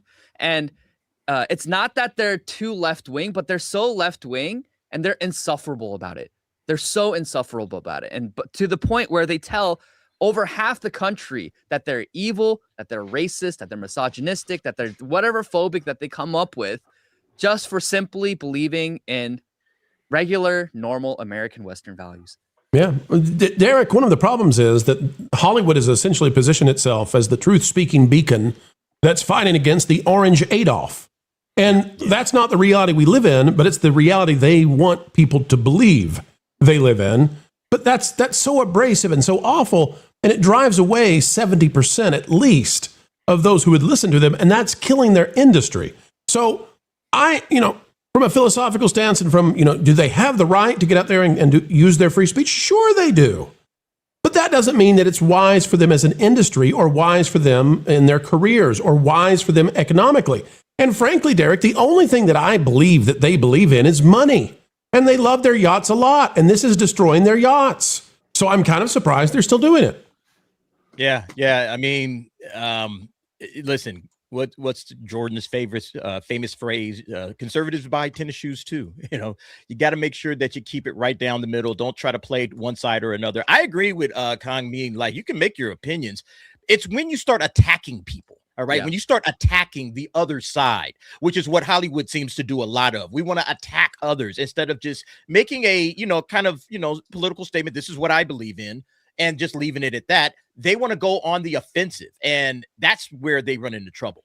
That's where they become offensive, and people stop listening. Yeah. You can say what you want to say, but say it with a little style, a little grace, a little decorum, a little manners. I mean, you're actors. I mean, act for goodness sake, act like you are, neutral, but you're just trying to give your opinion or whatever the case may be. I don't think people have a problem with that. It's only in this current era. Like, Hollywood has always kind of given their political opinions out there. We've seen this, throughout the years, but it's only in this particular era where they are attacking one side of the country and saying that if you don't think like I think, then you're some sort of a phobist, you're a bigot, you're something like that. And that's where they go off the rails. Because now, by the way, in classic Hollywood, people of absolutely opposite politics were still friends. John Wayne and Kirk Douglas, for example. Sure. Yeah. So many people who were of totally the opposite view politically, but they found a way to put that outside of their work together and not only become friends, but become collaborators in some of the greatest art that's ever been done. These people, if you call somebody enough names, it's saying, I don't want to be in the same room, the same soundstage, the same planet with you. That is not designed to make friends and influence people. So, The other thing too is, I was just going to say we've lost the art of conversation where we can all just have a conversation. We're going to disagree on a lot of different things, but at the end of the day, we're not going to be insulting. We're not going to attack each other. We'll just give our opinions and say, hey, this is what I think. Oh, okay, this is what I think. And we can have a good conversation about it. And we can leave the conversation completely disagreeing with the other person's viewpoint and still be respectful. And that's what Hollywood doesn't seem that have the ability to do. A lot of people in society don't have the ability just to have a cordial, polite conversation where we disagree.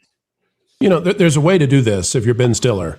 And I don't know that you want to do this, but there's a way to do this where you maintain some level of neutrality.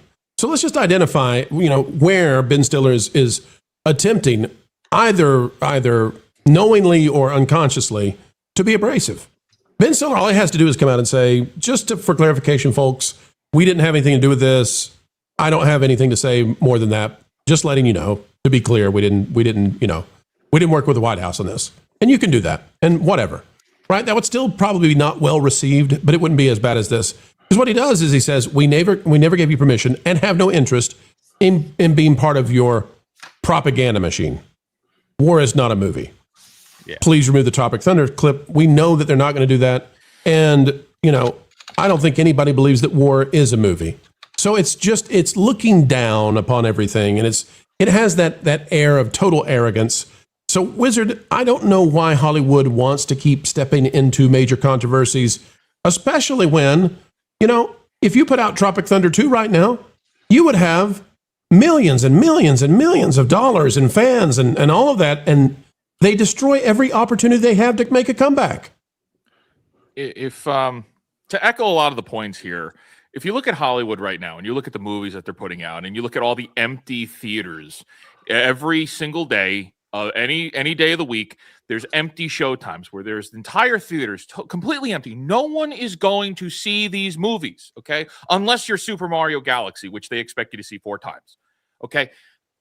If you're Hollywood and you're in accounting, marketing, right? If you're in some form of this business, isn't somebody going to ask the question, maybe we're wrong? Are we going about this the wrong way? Is there a possibility that maybe we're doing something wrong?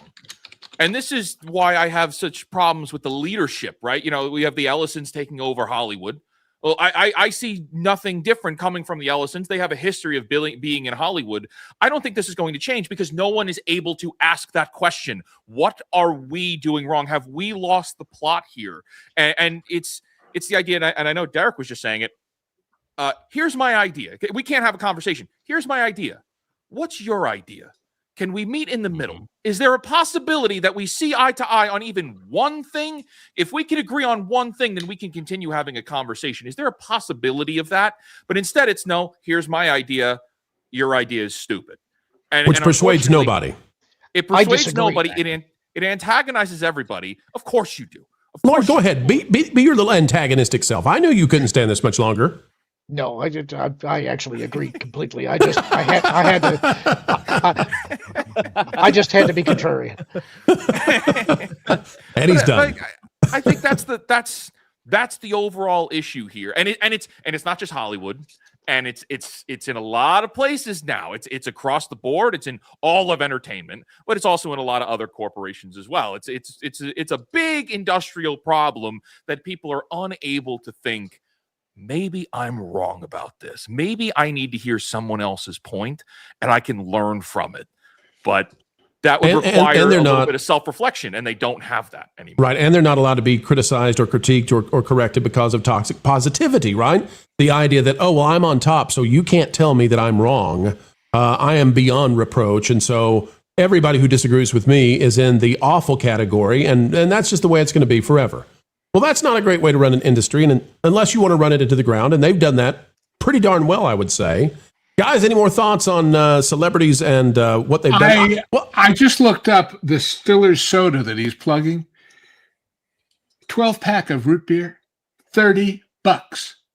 He's sure a man of the people, isn't he? Oh, man of the people. He's here to help you with your root beer needs, okay?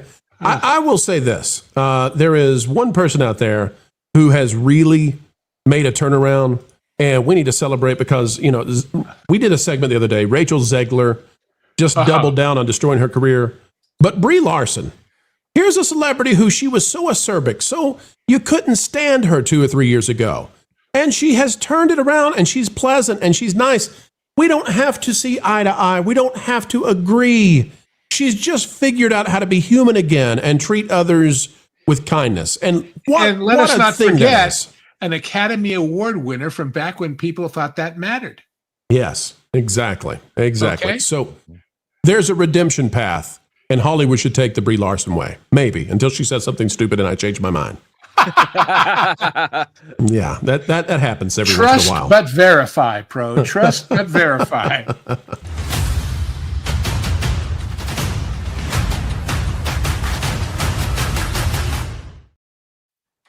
We're having a great time. We're having a good time, folks, and it's because you're online with us. The dream to stream coming true because of you, Archer Merchant for Two. They are bringing back a bunch of canceled stars. I would just remind everybody, why do we call them stars in the first place? Because they shine from afar.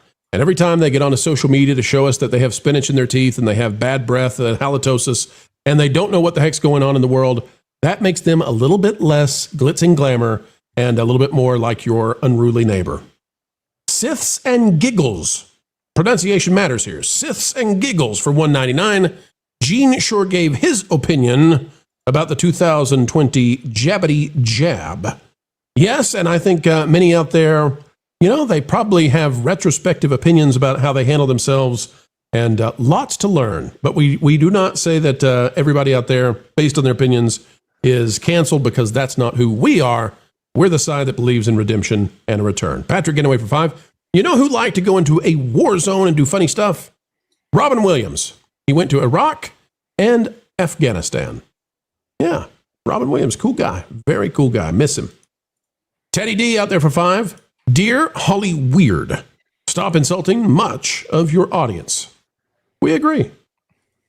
Teddy D again for 5. I'm really enjoying this panel tonight. Thank you. Folks, we're enjoying the panel when it's rocking. We're having a good time, and it's rocking tonight. Make sure you go to subscribe to all of our friends who are here right now, whether it's Congman Lee, Derek Anderson, Fake Wizard, Lorne, and LW Ghost has a show coming on after this one. Lou, you're going to be doing the Hollywood Backlot with Lou and you in about 30 minutes. Tell the folks out there what you got on the docket tonight. I never know. my colleague Culture, just like his colleague and mine, Vash, before him, he just throws stuff at me, and I just go with it, and it's better that way. But if anybody has any particular topics, of course, they can put them up in the chat, and we'll see them, and we'll pay attention to them. But we try and give you the real story of what goes on in the biz, as opposed to all the hype and nonsense that you find everywhere else. It's a lot of fun. It's insightful. We hope it's genuinely useful. And we hope you stick around to watch it after this party is over. There you go, folks. We'll be redirecting over that way at the 11 o'clock hour mark, if you're on the East Coast, and you can figure out depending on where you are otherwise. Also, folks, if you want your parents to say, we're proud of you for what you did today, get over there and hit the follow button for Kongman Lee over on X. Join 220,000 other followers who all found their way to excellence. And I'm amazed you've only been doing this since October of 2020, and you've come on the scene, and just absolutely people say that this is the place to be, finding out what you have to say. Kongman, tell the folks out there what they can expect from you. What kind of content for those who are just joining us on the show? What do you do, and why should they be following you? Yeah, I cover news, politics, and culture from a right-wing perspective. And I do also touch a lot on Korean and East Asian politics. But of course, I'm a gamer. I love anime and film, so I also touch on those as well. But my main thing is politics. So you can come check me out, and I talk about all those things and more, say things that are controversial, get the internet angry at me, but alas, you must say the truth no matter how inconvenient it may be. That's right, because we actually believe in the thing, right? We believe in the logos. Do we dare ask what your hat says? Oh, so it's in Korean, it says ajashi, and it just means like an old dude. Oh, no, you got I got to get one of those. I qualify. I'll gift you one. I'll send it over. Fantastic. All right, folks, we got one more story, and we're very excited to bring it to you. We're going to go places the show. Before we go there, I gotta go re-rack for the next show. So I want to say goodnight to everybody and say what a pleasure it's been, and what a pleasure it continues to be. These people, folks, you don't know these people like I know these people. If you did, you would be even prouder of yourself for spending time with them. That's all I could say. All right. Well, Lou, we appreciate you saying that, and we are looking forward to watching your show. Go get re-racked, as you said. And folks, if you don't know what that means, it's a good thing. It's a good thing. We promise. Lou will catch you real soon. Great. Thank you. All right. Let's hit that last story, folks. It's one that we don't typically do. We're going into a realm of faith and maybe even theology. Everybody prepare yourselves. And it also involves Joe Rogan.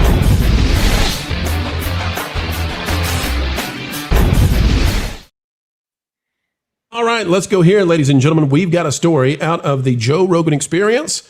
And this man has had an experience, apparently. Out of the post-millennial, we're going to go back in time into the time machine for just a minute. Joe Rogan says he enjoys attending church, fascinated with the life of Jesus Christ. And you can see that this came out last year in October of 2025. Now, I think I've got this timeline right, that Joe Rogan had Wes Huff. I think Wes Huff is his name, the guy who's the apologist on, the Christian apologist and theologian. And about that time, we started finding out that Joe Rogan was going to church. Let's see what he had to say back then real quick. But I have started going to church every now and again. Yeah? Yeah. Do you enjoy it? I love it. Yeah. I do. I do too. It's a bunch of people that are going to try to make their lives better. They're trying to be a better person. And they're trying to, I mean, for me at least, the place that I go to, they read and analyze passages in the Bible. I'm really interested in what these people were trying to say. And we'll stop there because, well, it turns out that journey has continued for Joe. And here's what we've got now from Colin Rugg. It says, Michael Schellenberger asked Joe Rogan point blank if he is a Christian after Rogan said he's been going to church for the last few years. Let's see what Joe Rogan has to say. We're not going to play the full clip, but here's a little bit of it for you. Crazy thing that Wes Huff told me was that the book of Isaiah that they found in the Dead Sea Scroll predates the oldest version of the book of Isaiah by more than 1,000 years. Whoa. When they found it, they found out that there was a book of Isaiah that is 1,000 years older than the one they thought was the oldest one, and it is verbatim. And that's how this gets introed. But let's go to where Joe talks about whether or not he is somebody who is beyond just curious and now of the Christian faith? My question with all this is always like, what were they trying to talk about? What were they trying to say? What was the original experience that someone documented in story? And then that story was relayed over and over and over again, generation after generation, until it's eventually written down, and then they study it and take it literally. And then also translating it from Aramaic, which is the Dead Sea Scrolls, ancient Hebrew, all these different languages, to Latin and Greek and eventually English. Like, but what's the original story?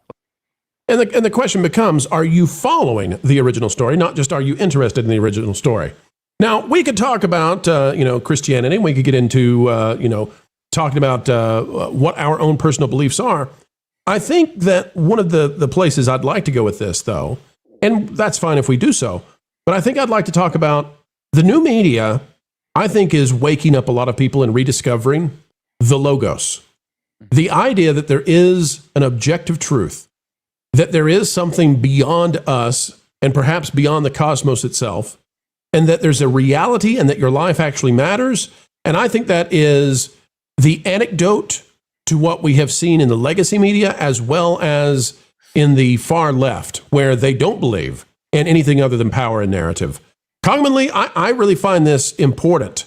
We've got people like, we haven't heard from Dr. Jordan B. Peterson in a long time. He's been ill.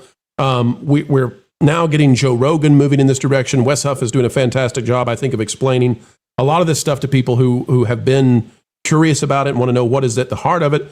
But I think at the heart of the new media versus the legacy media is actually the heart of what it means to be part of the West and what caused the West to be the West and not like the rest of the world.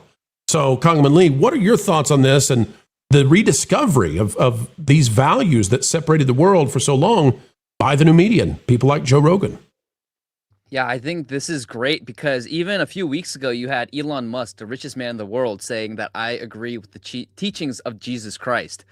And there's a huge realignment and a huge resurgence of people coming back to the faith, realizing that, yes, you didn't have to be a Christian to be an American. You didn't have to be Christian to be part of the West, but Christianity was the foundation of the West. Christendom and Western civilization have been synonymous for the past nearly 2,000 years. If you think about the greatest sculptures and the pieces of art and literature and music, even the greatest scientists for the past 500 years, most of them were Christian as well.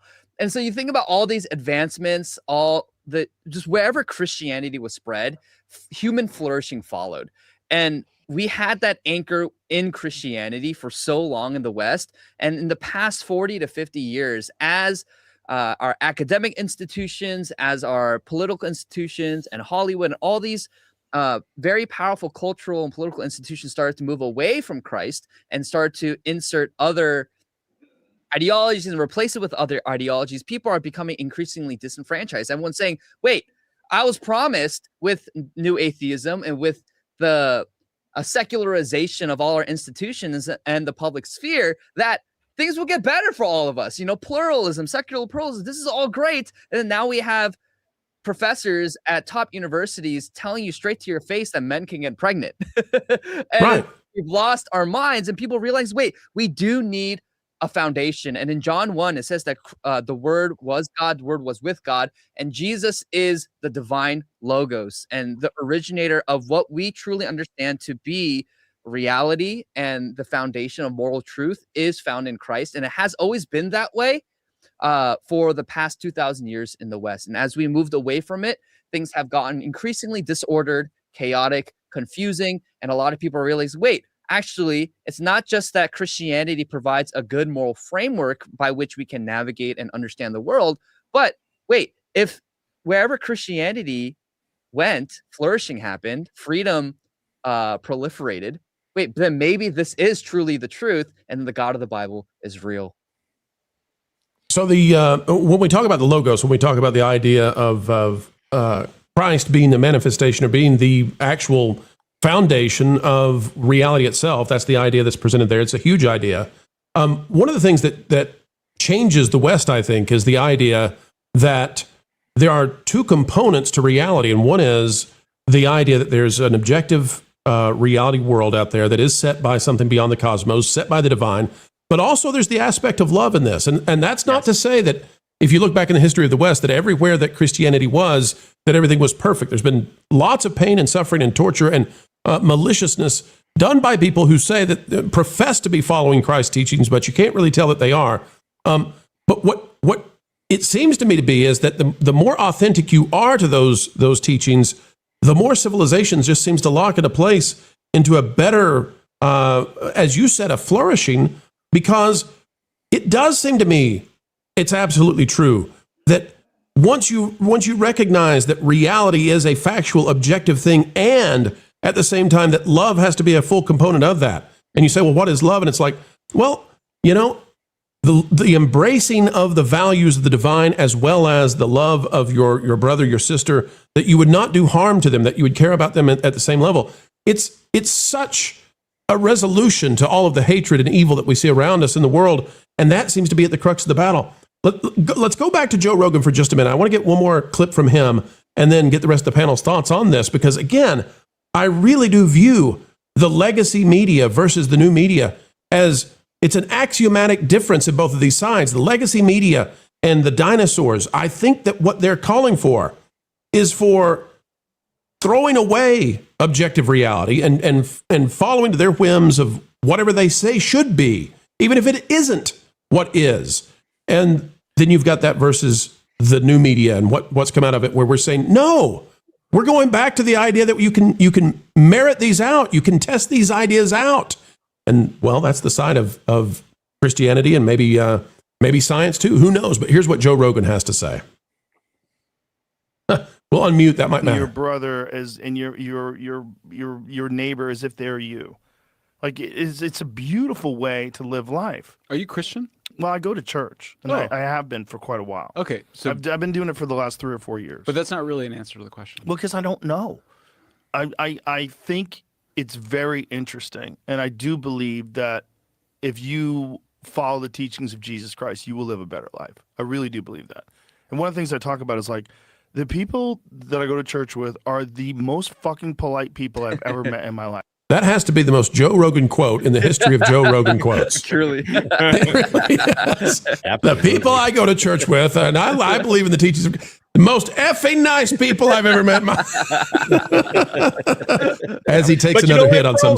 Go for it, Derek. He's right. Like, you know, I think the fall of Western culture and civilization really began when, you know, church started to become less important to people in their daily lives. And once we return to and again, I'm not trying to preach, I'm not saying that you got to believe in one religion or another, but I do believe that there is, you know, something deep within us that pulls us towards something of the divine. And when you stray away from that, you get away from that, that's when things start to crumble around your lives. And that's when you start to go through a lot of hardship in your own. Everybody's got to find their own way and own path. So I won't stay too long on this, but I do believe that. I believe that this country got away from its roots, which was, how did we get here? Okay. The Pilgrims were fleeing from England because of religious persecution. That's where this country started. So the foundations of this culture and this country are deeply rooted in our own religious beliefs and what we believe about the divine and how we believe we should worship. And so I do believe that the closer we get to that, the better we are. The further away we get from that, the worse we are, you know, just as simple as that. Yeah, listen, I'm with you.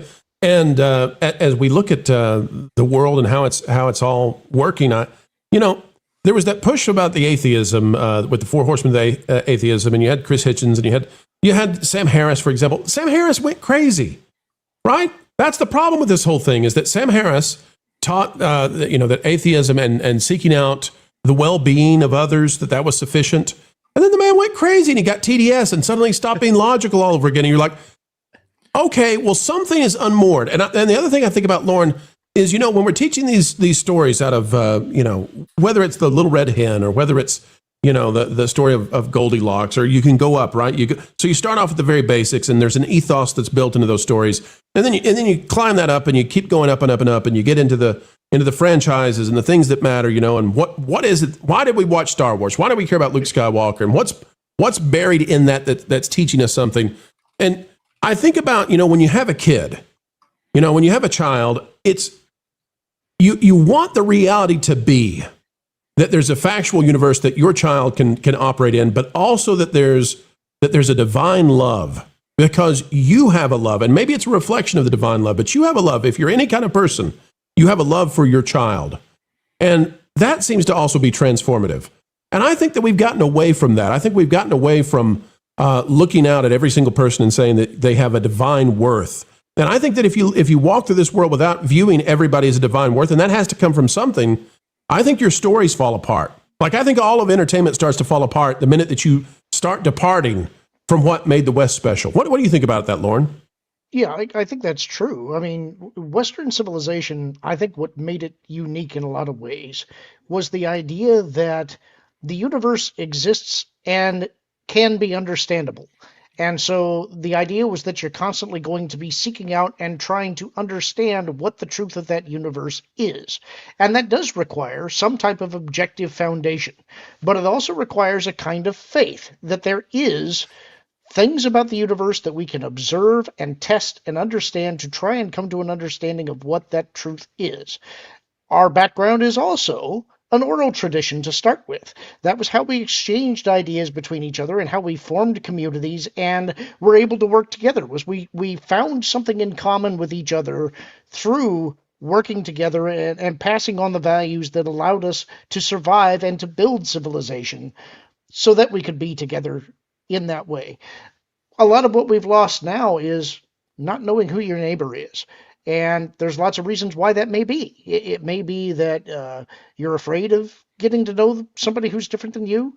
It could be that you're a private person, a shy person. You don't necessarily want to get involved with other people. But when that happens, when you stop knowing who the people around you are, it becomes a lonely place.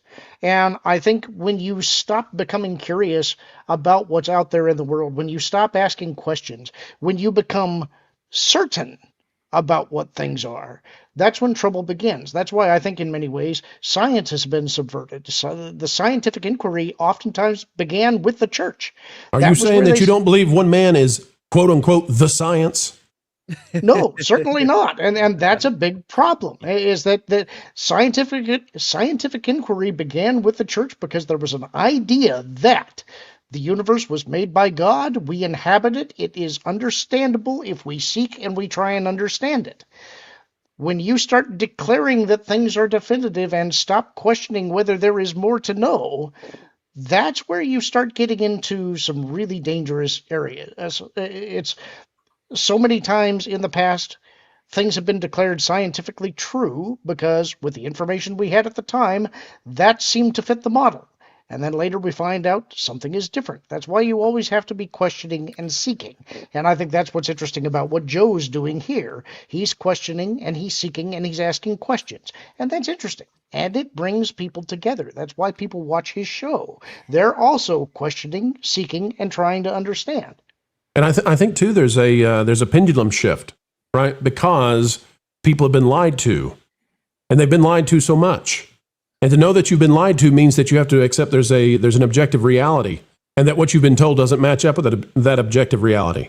And that's been the game plan of everybody who controls our media, both on the news provision side as well as the entertainment side. They took our mythos, they took our stories, and they threw them into the bin of history and said, we're going to change that, and we're going to make it all about power and oppression, and we're going to take it away from what, the hero's journey. And the Wizard, that's the other thing too. So when they did this, when they stepped it away from what has been the traditional values of it, they, the hero's journey got swapped out, where the character now starts off perfect, or at least you can't question their perfection, and then the world around them has to actually submit to the character. So instead of the character learning how to navigate the world and improve, the world realizes they were wrong all along and that character was perfect from the beginning. Well, it's the perfect problem we have now with modern media. You just summed it up.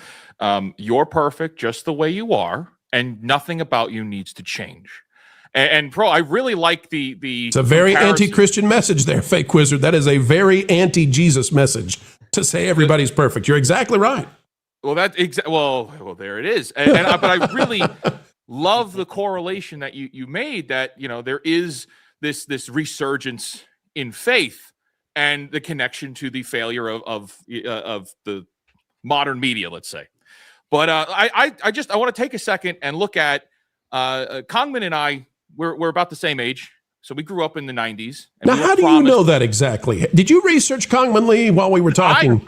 I made sure I was queuing up for this one, Pro. I was ready to go. I looked it up. Oh, boy. All right, I'm pretty sure. If I'm wrong, maybe, you know, I am 80,000 years old. He's been on Grokkopedia again. I told him to stay off Grokkopedia during the show. I can't stop him. But we grew up in the same time. And we were told one way of life, and that was you're going to do really good in school. You're going to go and get an education. You're going to pay all this money to get a degree. And then as soon as you're done, you're going to have a cushy job. Your life is going to be great. It's going to be awesome. You're going to inherit the world, right? And so now fast forward.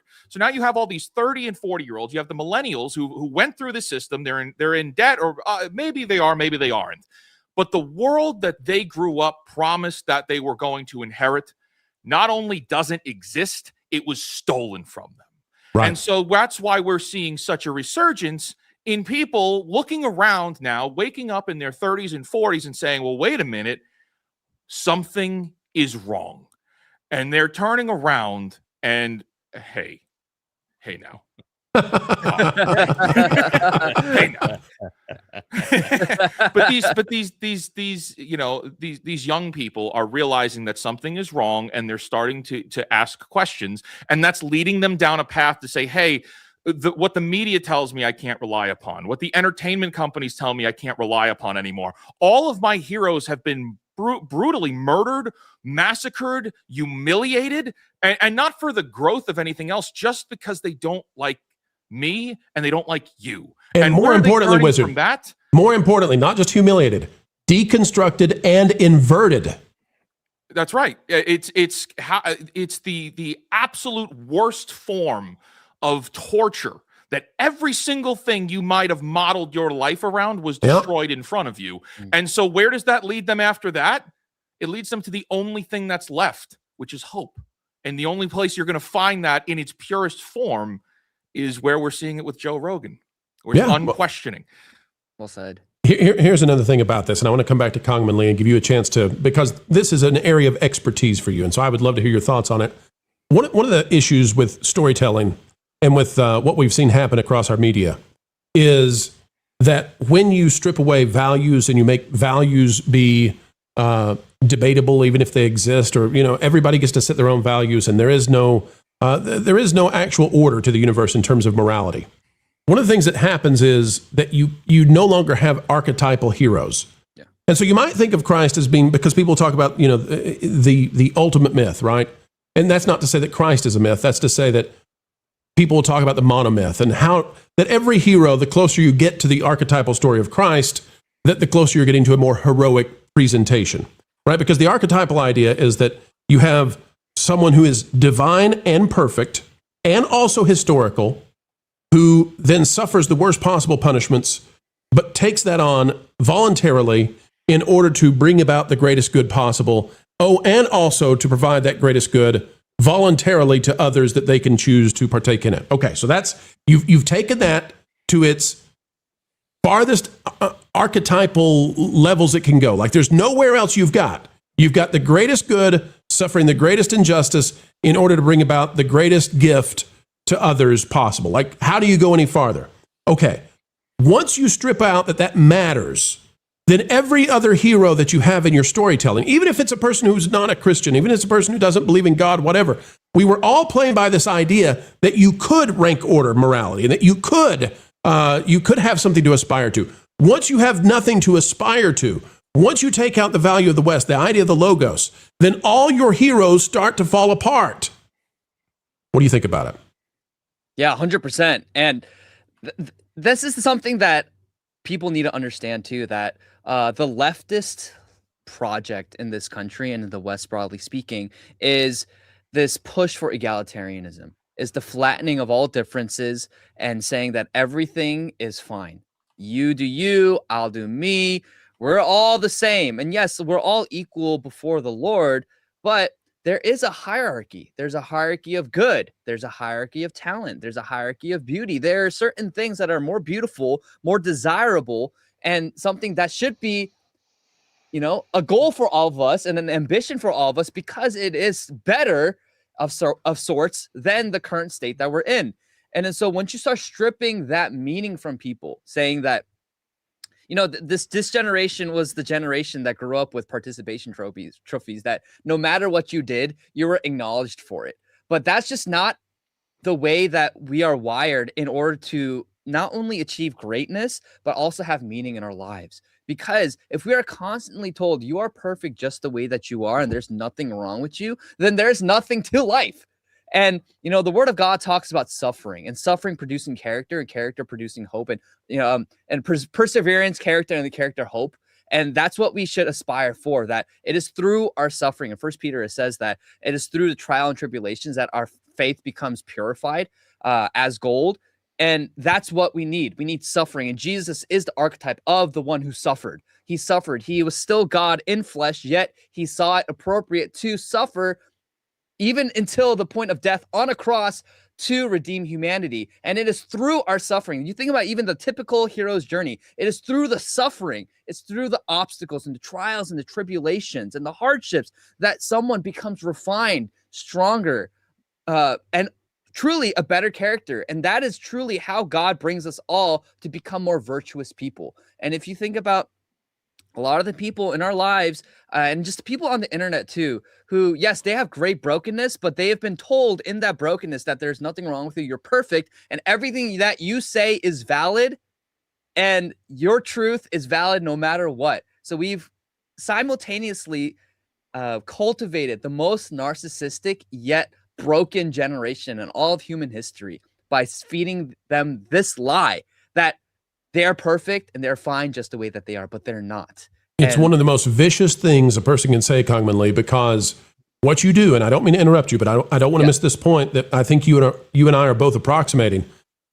When you tell somebody, especially a young person, that they're perfect just the way they are, you just stole their adventure from them. Yes. And that person, if they have any sense in their head, they will look in the mirror and say, oh my, if I'm perfect just the way I am, then there's no perfection because I'm a mess. And how depressed must that person be to know I'm perfect, there's nowhere to go, and I am this way, full of faults and flaws, and I wanted to aspire to be more. I wanted to aim higher, and there is something to aim higher to, and I think that's what Joe Rogan is looking for. I think that's what the world is looking for, and I think that's why the new media has risen and defeated the legacies in rapid ascension. Yep. And there's always something to better yourself on, right? And the Christian faith isn't per se about, just self-improvement. It's about, and just like behavioral changes, but it's really about transformation. But transformation into the likeness of God, and we become more like Christ. And that's a step-by-step journey that really is a journey. It's an adventure. And yeah, it may not look like Frodo and, Samwise Gamgee going and, or it might, but it could. And, but it's even in the little things. It's in the little things, in the way that we interact with our communities, with our neighbors, with our family, and the way that we build each other. I love my family, but I got into a huge fight with them recently.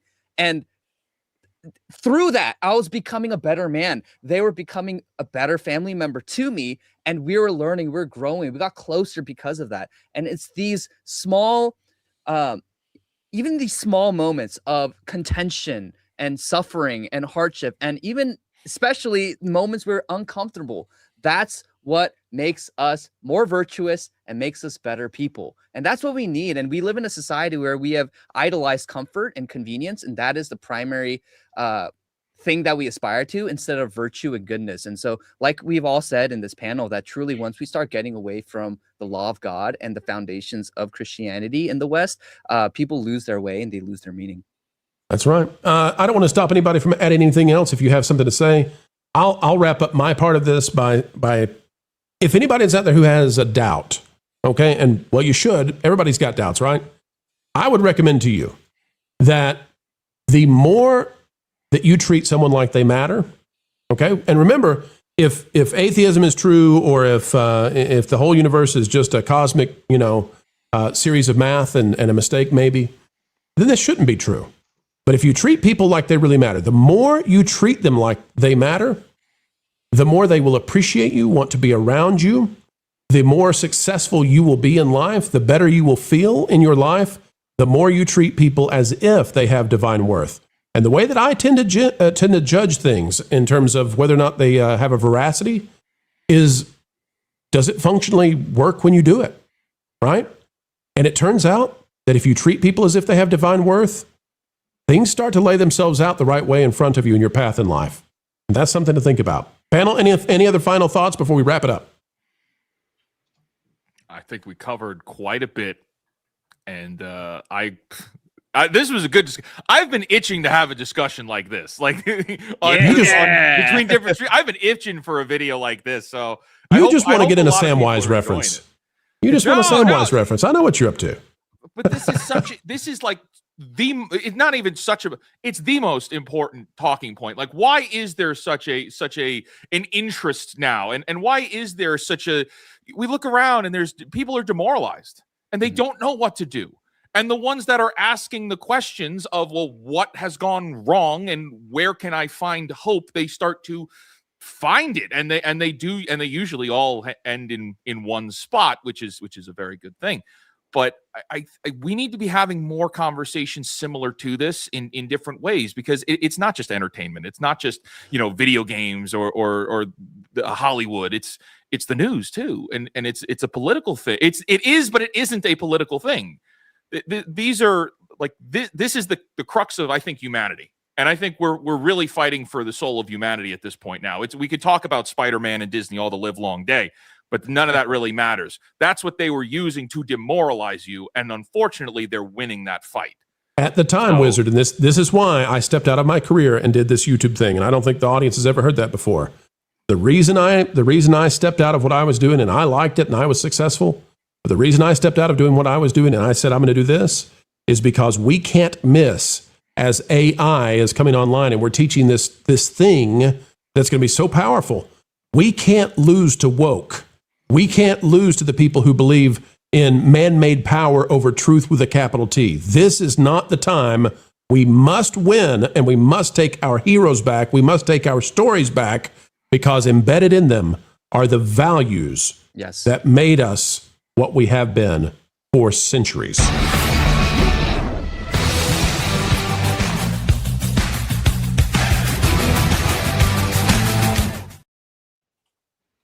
Well, show's over. Now you all know why we do what we do. Okay, that's it. Lauren, let's get the Q&As ready, because we did hit the super chat goal. We're going to do the super chats first, folks. Then we're going to get your questions up. Lauren, call it when we hit the 10, and we're going to go through this rapidly, because we promised to be out of here in time for Lauren and Apollo. Not Lauren and Apollo, for the Hollywood Backlot with Lou and you. But we're going to get through here real quick. Bald Hoplite for $9.99.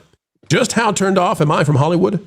Mark Hamill destroyed it all for me. Mega Star Wars fan. Doesn't want to watch Star Wars, even the OG. Haven't watched Star Wars since before The Acolyte. Yep.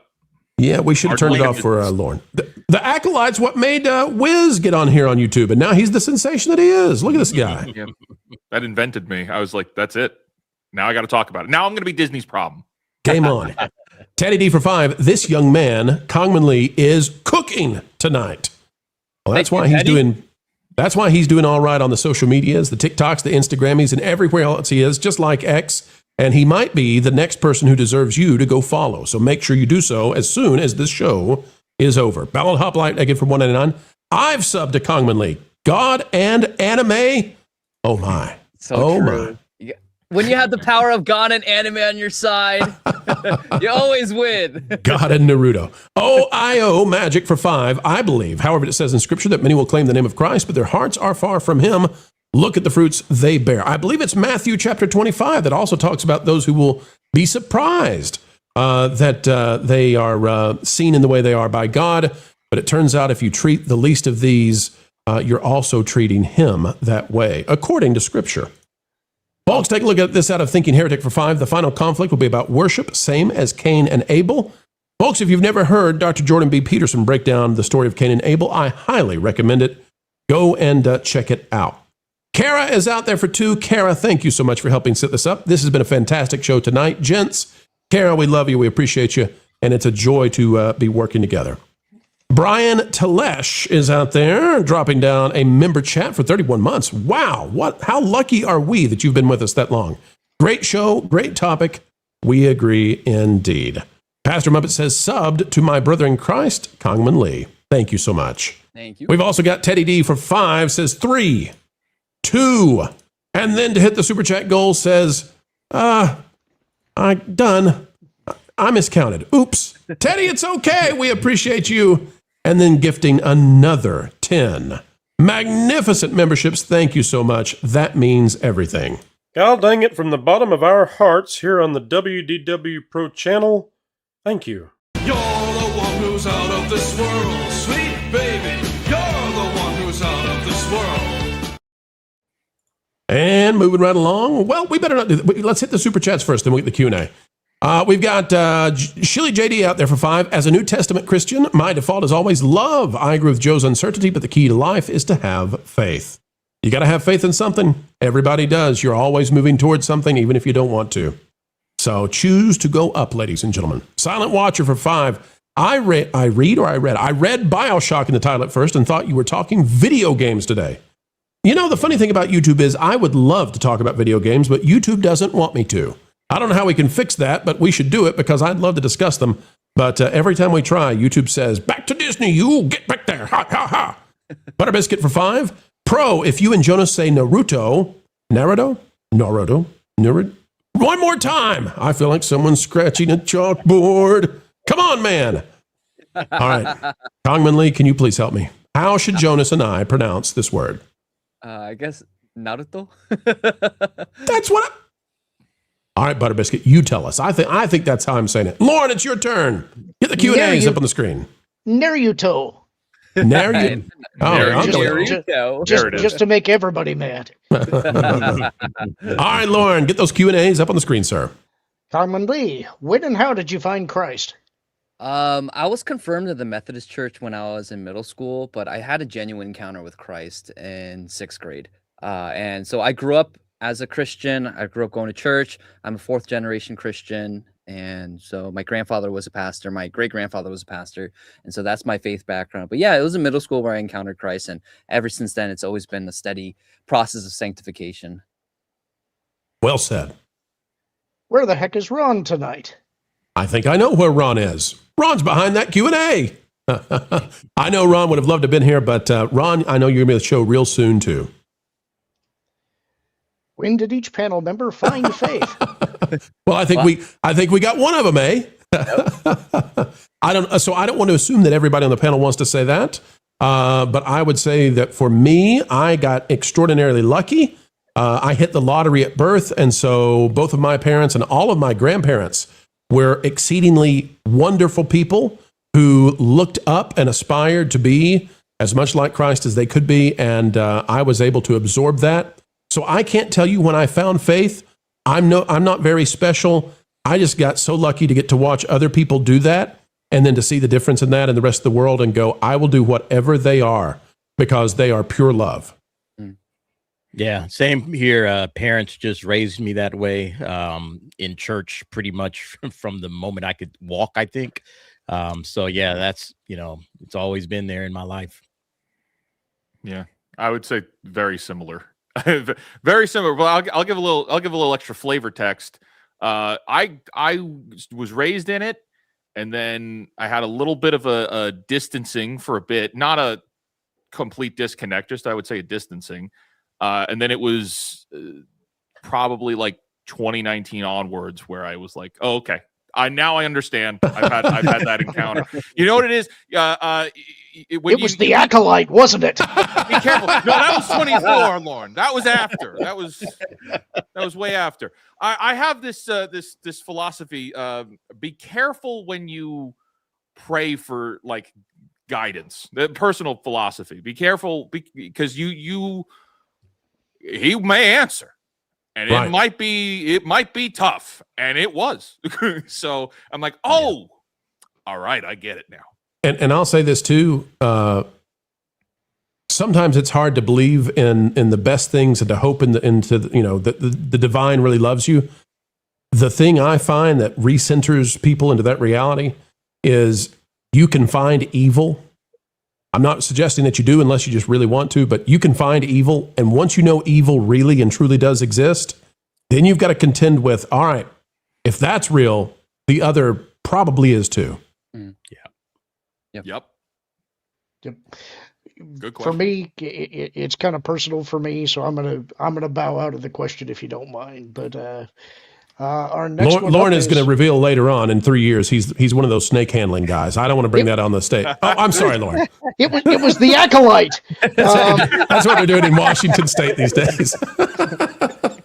When Disney bought Star Wars, that was the moment.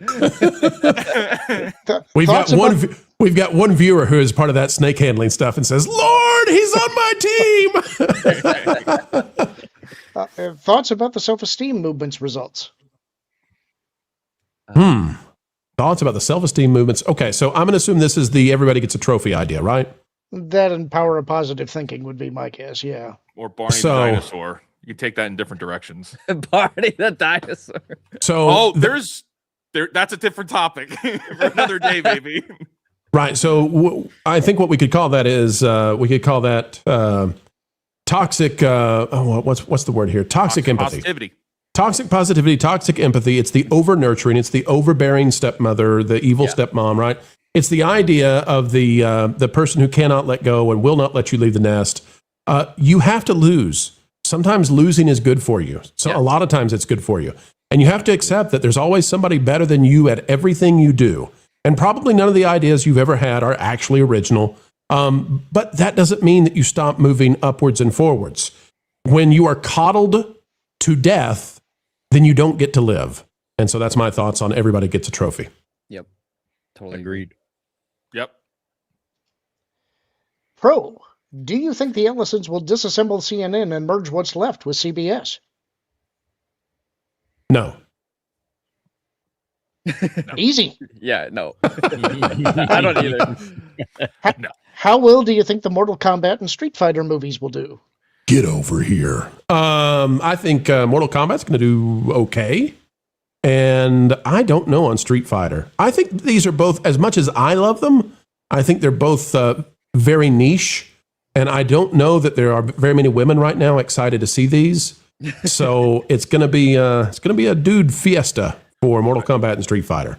Street Fighter has a better chance, I think, at winning because it knows what it is. And it's playing into it. Versus Mortal Kombat, which is serious. And the last one was not good. So, I don't know. What book do you wish had been made a movie or series? Lauren, I bet you've got a better answer to this than I will. I've got two I'll throw out there. One's kind of a cheat because it's technically a trilogy. The very first science fiction novels that I ever read were a series by Ben Bova called the Exiles Trilogy, and I would love to see that in a movie form. Also, I would love to see somebody do a faithful adaptation of Treasure Island. There's been lots of people try. I've never seen a good version. Guys, any other books that you wish had been turned into movies or series? I don't want to see Hollywood touch anything anymore. Yes, I'm done, man. Right? I'm going to say back in the day, I wish that the Chuck Dixon Robin comics had been turned into a TV show because I think that's the only series that ever did that character right. It's really, really hard to get, to do that character in a way that's not pastiche or funny or humorous. And Chuck Dixon cracked that code. That's a crazy hard one to figure out, and I wish it had been given a TV show to reflect that. Probably the Magic Treehouse for me. Those books were so influential for me in my childhood. I think they are. They have. I think they are. This is going to be like one of those moments where we say, "And here's your dad. Here's the show." They have a movie adaptation. Oh, they're doing a show. Yeah, this came out. They announced it in December. Oh, Magic Treehouse animated series in the works. How did I not see this? It flew. I guess it flew under the radar. Okay, what is? Why does it look like? I'm so sick of the Pixar animation style. Yeah, it doesn't look good. I hadn't seen this photo until right now. Oh, Wizard, why then? Why, man? You gave us high hopes, and what did I just say, bro? I said I don't want to see him do anything else. This is why. Yeah, this is why. I've proven my points. Oh, here's a new baby kitten. Oh, it has 2 legs. Oh.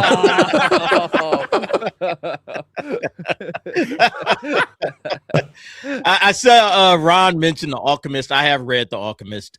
It is a good series. I think that would be a good one to do. I read the first one. I haven't read it beyond, but I thought that first book was pretty good. So yeah, that's a good idea. Yeah. All right, Lauren, what do we got? We got 3 more Q&As. Will the DA make an appearance on Late Night with Lord and Apollo? Wow, talk about pressure. Down.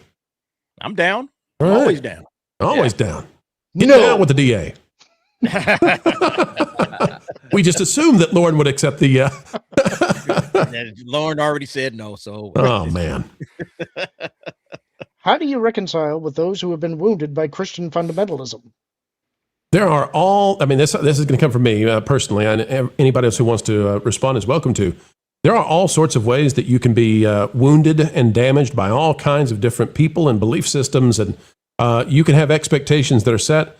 I would say that for me, I try to go back to the actual teachings, and that's where I find a purity that I cannot deny. I can't argue with it. I just say that's right. It's axiomatically true, and I'm going to try to do my best to aim for that, even if people who have made certain claims or taken on certain labels have harmed me, hurt me, left me disillusioned.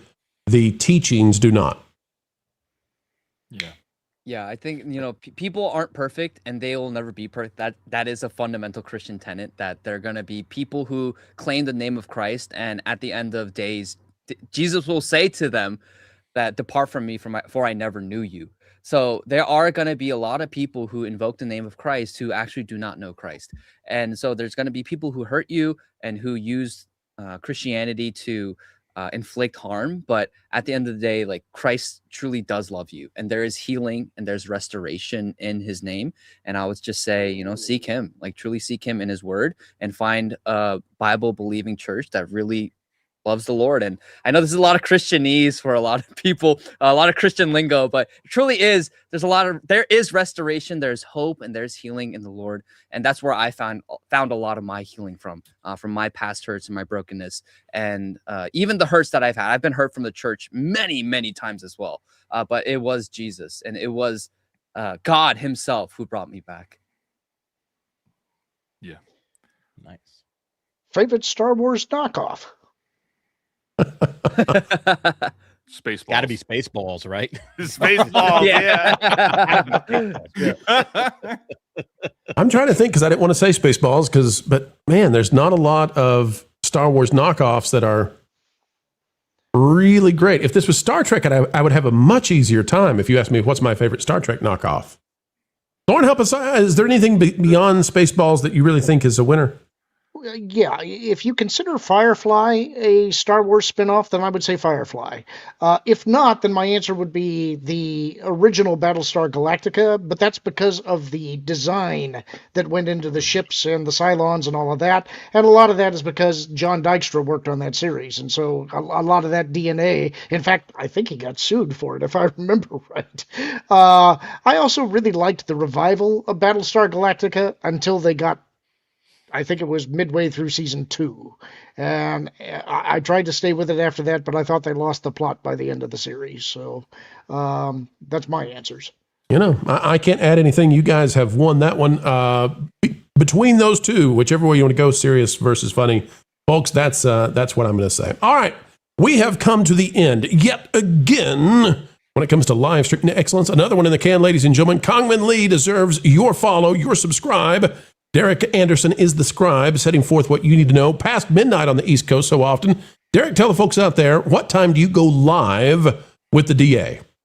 That's 10 p.m. Pacific Standard Time on Tuesdays and Thursdays. So I'm the night crew. Okay. So if you're up late, you're working the night shift. We get a lot of people working a night shift. For people in other countries, also hanging out with us on the nightcap. All right. Every Tuesday and Thursday, 10 p.m. Pacific Standard Time.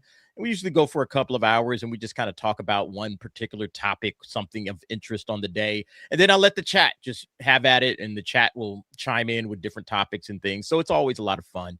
Then, of course, we do anime nights, Friday nights. That's my anime stream, 9 p.m., a panel of anime fans, and we just talk about the latest. And then, of course, the DA's office every Sunday night at 8 p.m. Pacific Standard Time. And that's just kind of wrapping the whole week up, and then we get right back at it on Monday morning. I'm usually on Versus on George the Giant Slayer, so you can also catch me there. And Derek, just on a personal note, Film Threat Versus, I should mention. Film Threat Versus, yeah. And just on a personal note, Derek, it's really good to have you back on the show, and made me quite happy to see you hop on the panel. Also, Fake Wizard is, do we really have to even promote this guy anymore? I mean, I honestly think now it's just unfair to the rest of YouTube if we do so. Like, it was fun when he hit 20, 30, 40, 50 in, successive weeks. But at this point, the man is he's leapfrogging even Disney. I'm worried about the corporations. Don't follow me. Get away. He is a fake wizard. Following him can lead to no good. Apparently not. Ladies and gentlemen. I am teaming up with Marvin Montanaro of the M4 Empire tomorrow morning for Culture Crossfire at brunch time, 10:30 a.m. Eastern. So there is that. So you don't have to promote me, but hey, Wiz, are you doing? Can we talk about the thing you're doing in the summer yet? Are we allowed to talk about that? All right, tell the folks out there. Yeah, so we are doing as part of. I've created Fake Portal, and we're promoting indie games, and that's a lot of fun. But we're working with the Southeast Game Exchange, which is an event that is going to be happening in Greenville, South Carolina this summer, the middle of July. And at this event, we're going to be having this big, what we're calling Fake Portal Indie Circuit, where we're going to be bringing in all these indie developers to showcase all of their video games. And you're going to get to go in and play all of them, play a demo with all these different developers, and then enter to win prizes for just playing all of these games. We're also doing a really big showcase, like live stage event. There's going to be actors involved. That's going to be really cool. We're doing that on the Saturday night. So this is a pretty big deal, pretty big event, and it's in a great spot. The actual venue that we're in is like super big. We were there last year. We had a really great time. The people there are awesome, very, very friendly, and you're going to find. If you like retro gaming and you're looking for like the obscure stuff, you will find it here, and it is awesome. It's just you see video game history come to life at this event. So this is like a nerd version of a motorcycle club poker run? I don't know. Yes. I'm gonna say yes. For you, Lauren, yes. Lauren, and I don't know if Lauren knows this yet or not, but Lauren, you're probably going to be there because that Park Place will also be participating.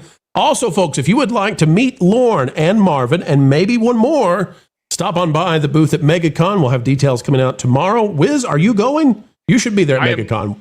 I wish. I can't. I have some family obligations I have to. All right, folks, you heard it here first. We're going to kidnap Wiz and bring him to MegaCon. He doesn't know that yet, but at least come see Lauren and Marvin and get their signatures over at MegaCon. They'll be there Friday from 11 to 2 p.m. and 11 a.m. to 2 p.m.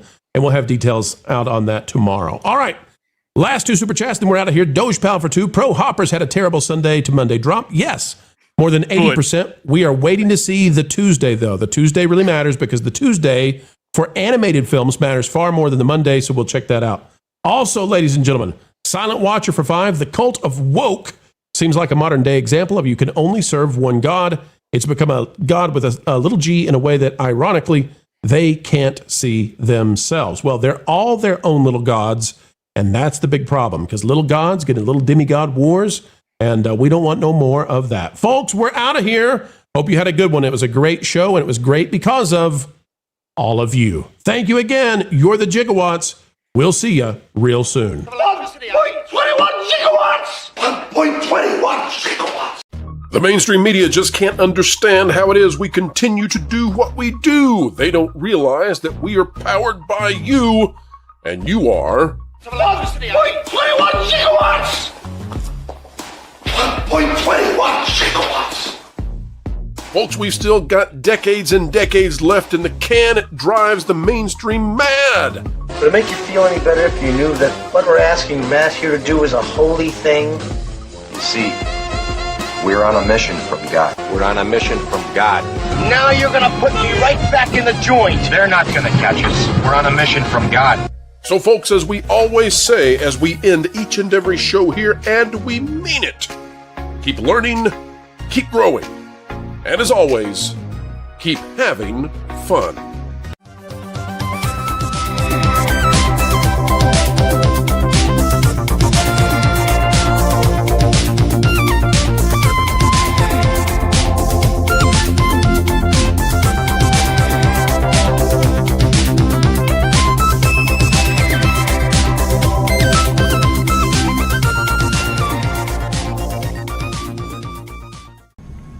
Every time they hit him,